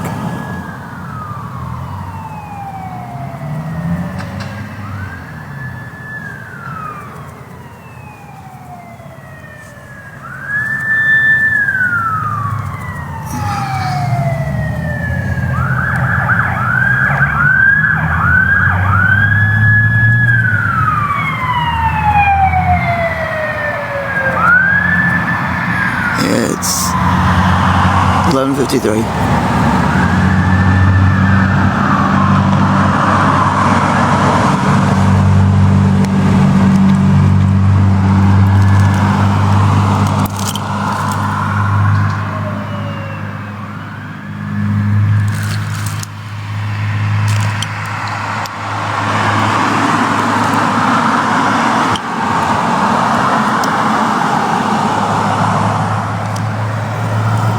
Damn mirror go.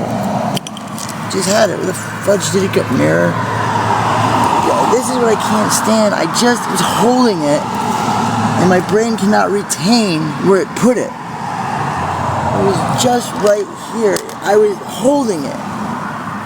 I don't fucking understand how I can be holding it, and then it's just gone. Like, where the fuck does it go? It's in my motherfucking hand. This is bullshit. I hate that it does this.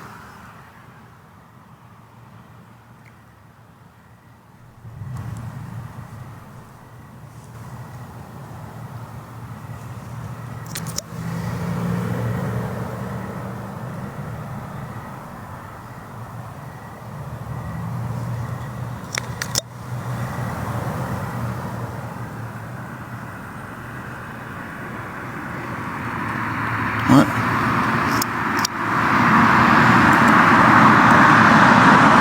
What do I plan on doing? I plan on making some money so I can eat.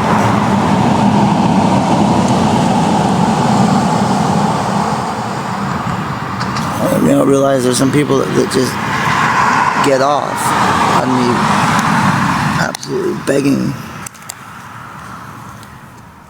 for things. My hunger pains have gone away, so that's good. Just remember, if you're still hungry, you can still feel hunger, you actually are doing just fine and don't need to eat. I was told if I go, I need to try and make myself eat when you lose the feeling. Otherwise, if I like slip up on time, who knows how much time goes by. I ate this morning really well.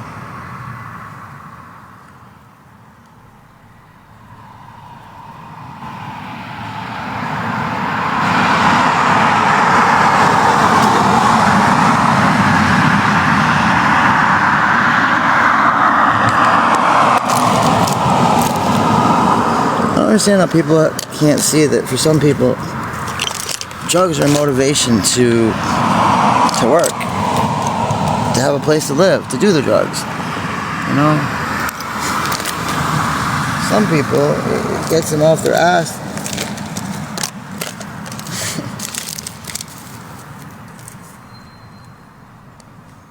Just saying.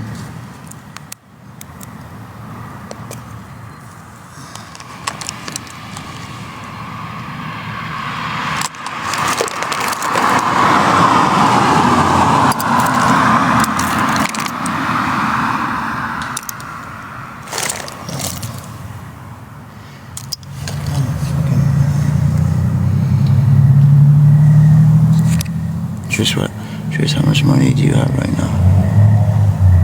I don't know. Oh, maybe I know. Why? Because I'm not asking for anything?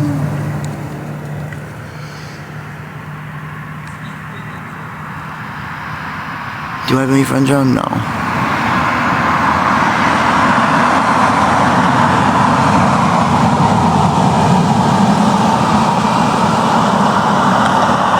Who is that? I couldn't see who wrote me because remember, at night I can't see very well the name.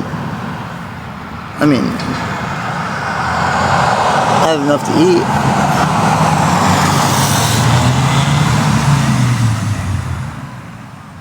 But here's the thing. In my impulsive days, what happened? What did she ask? I didn't see it. I would have just spent this money. I probably would have gone and gotten a room. Something foolish like in a motel room for the night. Why? Why not save this money? Because there's going to be days coming up where I'm not going to have as many friends, clients, regulars. And I really wish I had this money still. I'm saving it. Not getting the room.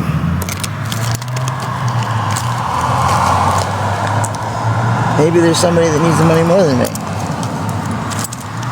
Maybe there's someone that's really not doing that. I'll help them.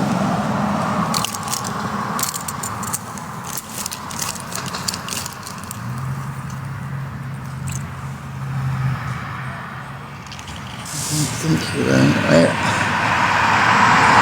I like to think I'm like most humans, and I'm doing okay. I'm in a much better place. When I don't eat,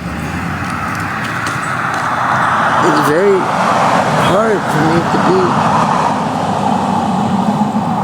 so open-minded and kind. I get very angry.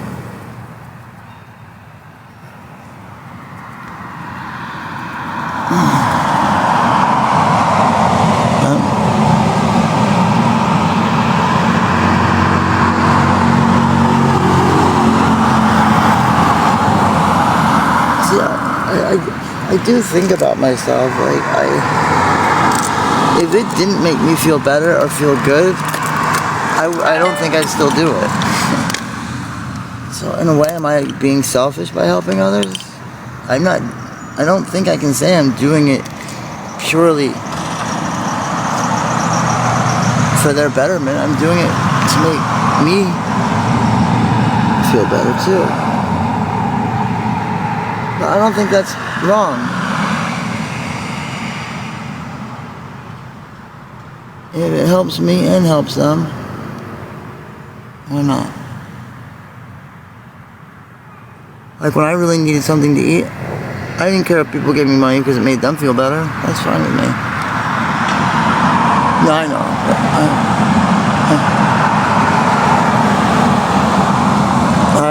This morning, I almost said no, fuck that. I wasn't going to the tiny homes. Because I don't like being inclusive in just something that's just for queers.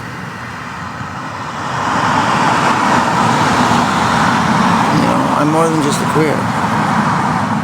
This morning I had donuts and a sausage, egg, and cheese croissant and coffee and fruit.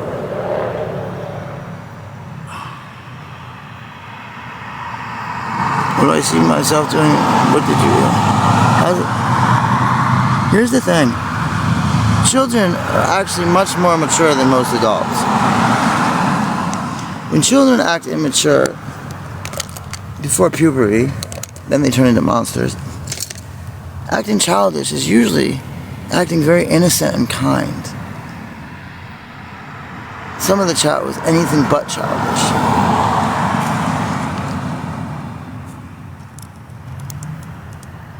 Many children have compassion at a level that adults have lost. Many times children will just do based purely on what's right and wrong in their head. Something that was passed on to them from wherever they came from before this world. Before society, whatever it is that stomps out that innocence, can take hold. There's just something innate in even babies at a year old, knowing to comfort another child that's crying. As selfish as kids can be, when they see, unless it's their sibling, then they say, fuck that, you can cry. But generally, their selfishness ends at the sight of another suffering. Anyone that has kids knows this and is always like, why can't you do this to your brother? Why can't you be like this to your sister? Why do you only do this for strangers? You guys know what I'm talking about? They know what life is. We'll be judged not on how much money we have, not on this and that, but two things. The amount of suffering we put into this world and the amount of suffering we alleviated in this world. That's all.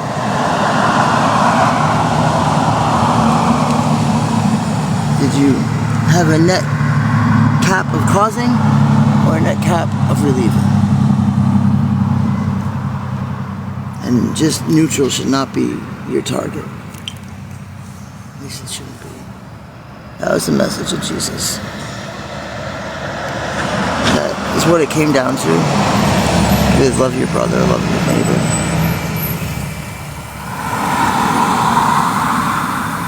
To do what was right.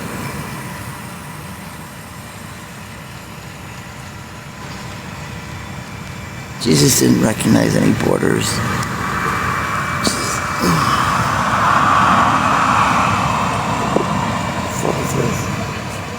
Shit, fuck, it's good. Fuck, that was all wet. Oh, fucker. Fuck. How did I just sit on it? Shit. My ass is soaking fucking wet.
Here's the stuff I just bought.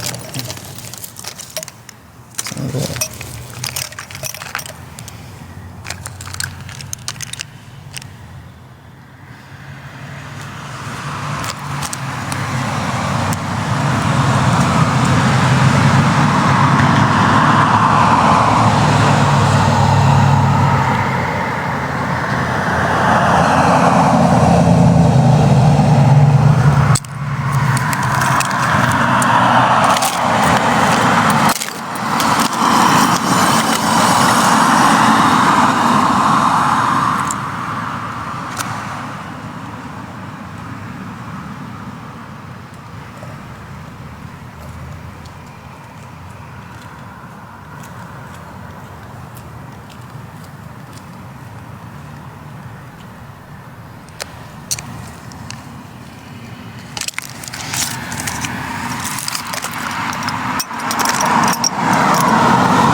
stuff I just bought.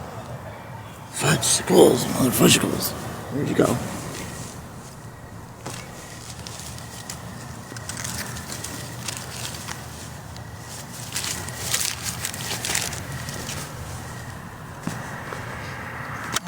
Are you?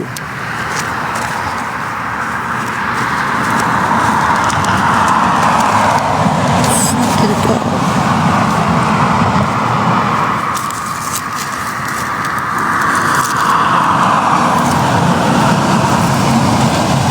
No blue for lashes?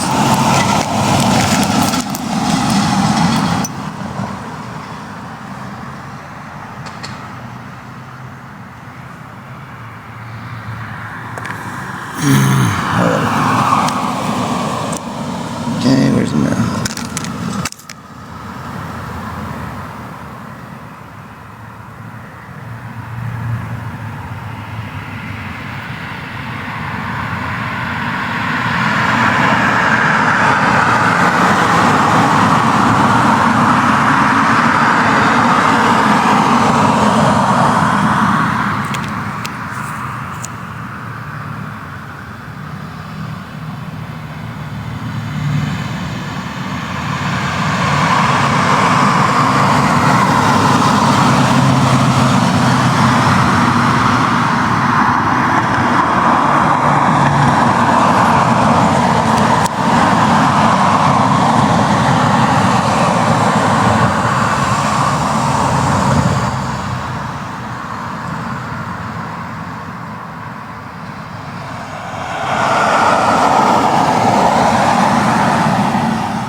It's gonna die, guys. Love you. I'll be back on. As soon as it dies, I'll go get the thing.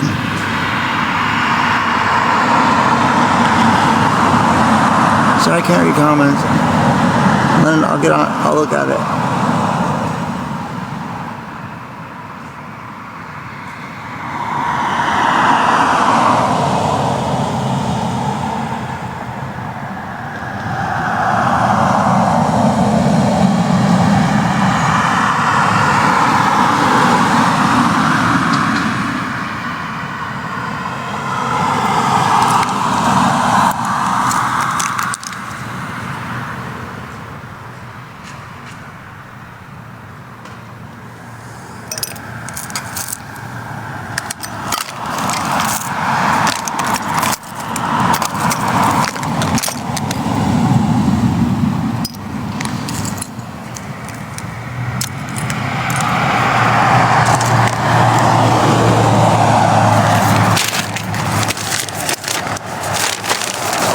Flash glue.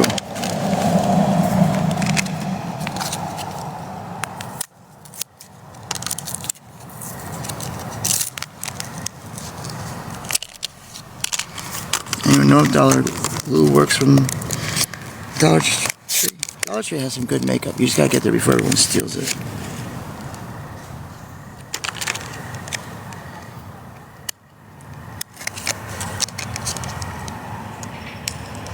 I use them as an ATM. That means like I save on the ATM fees, and so I get like something free.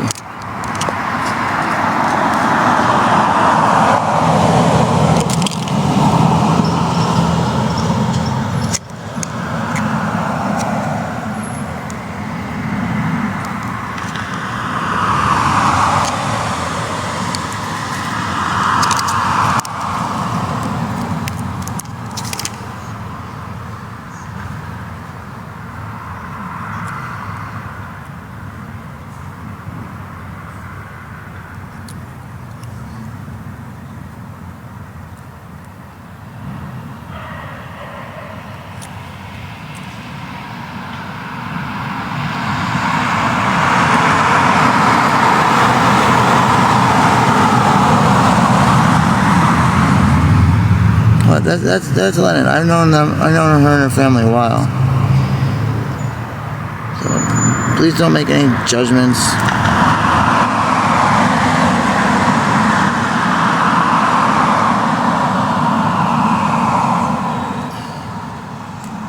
I have no idea what capacity I know them in.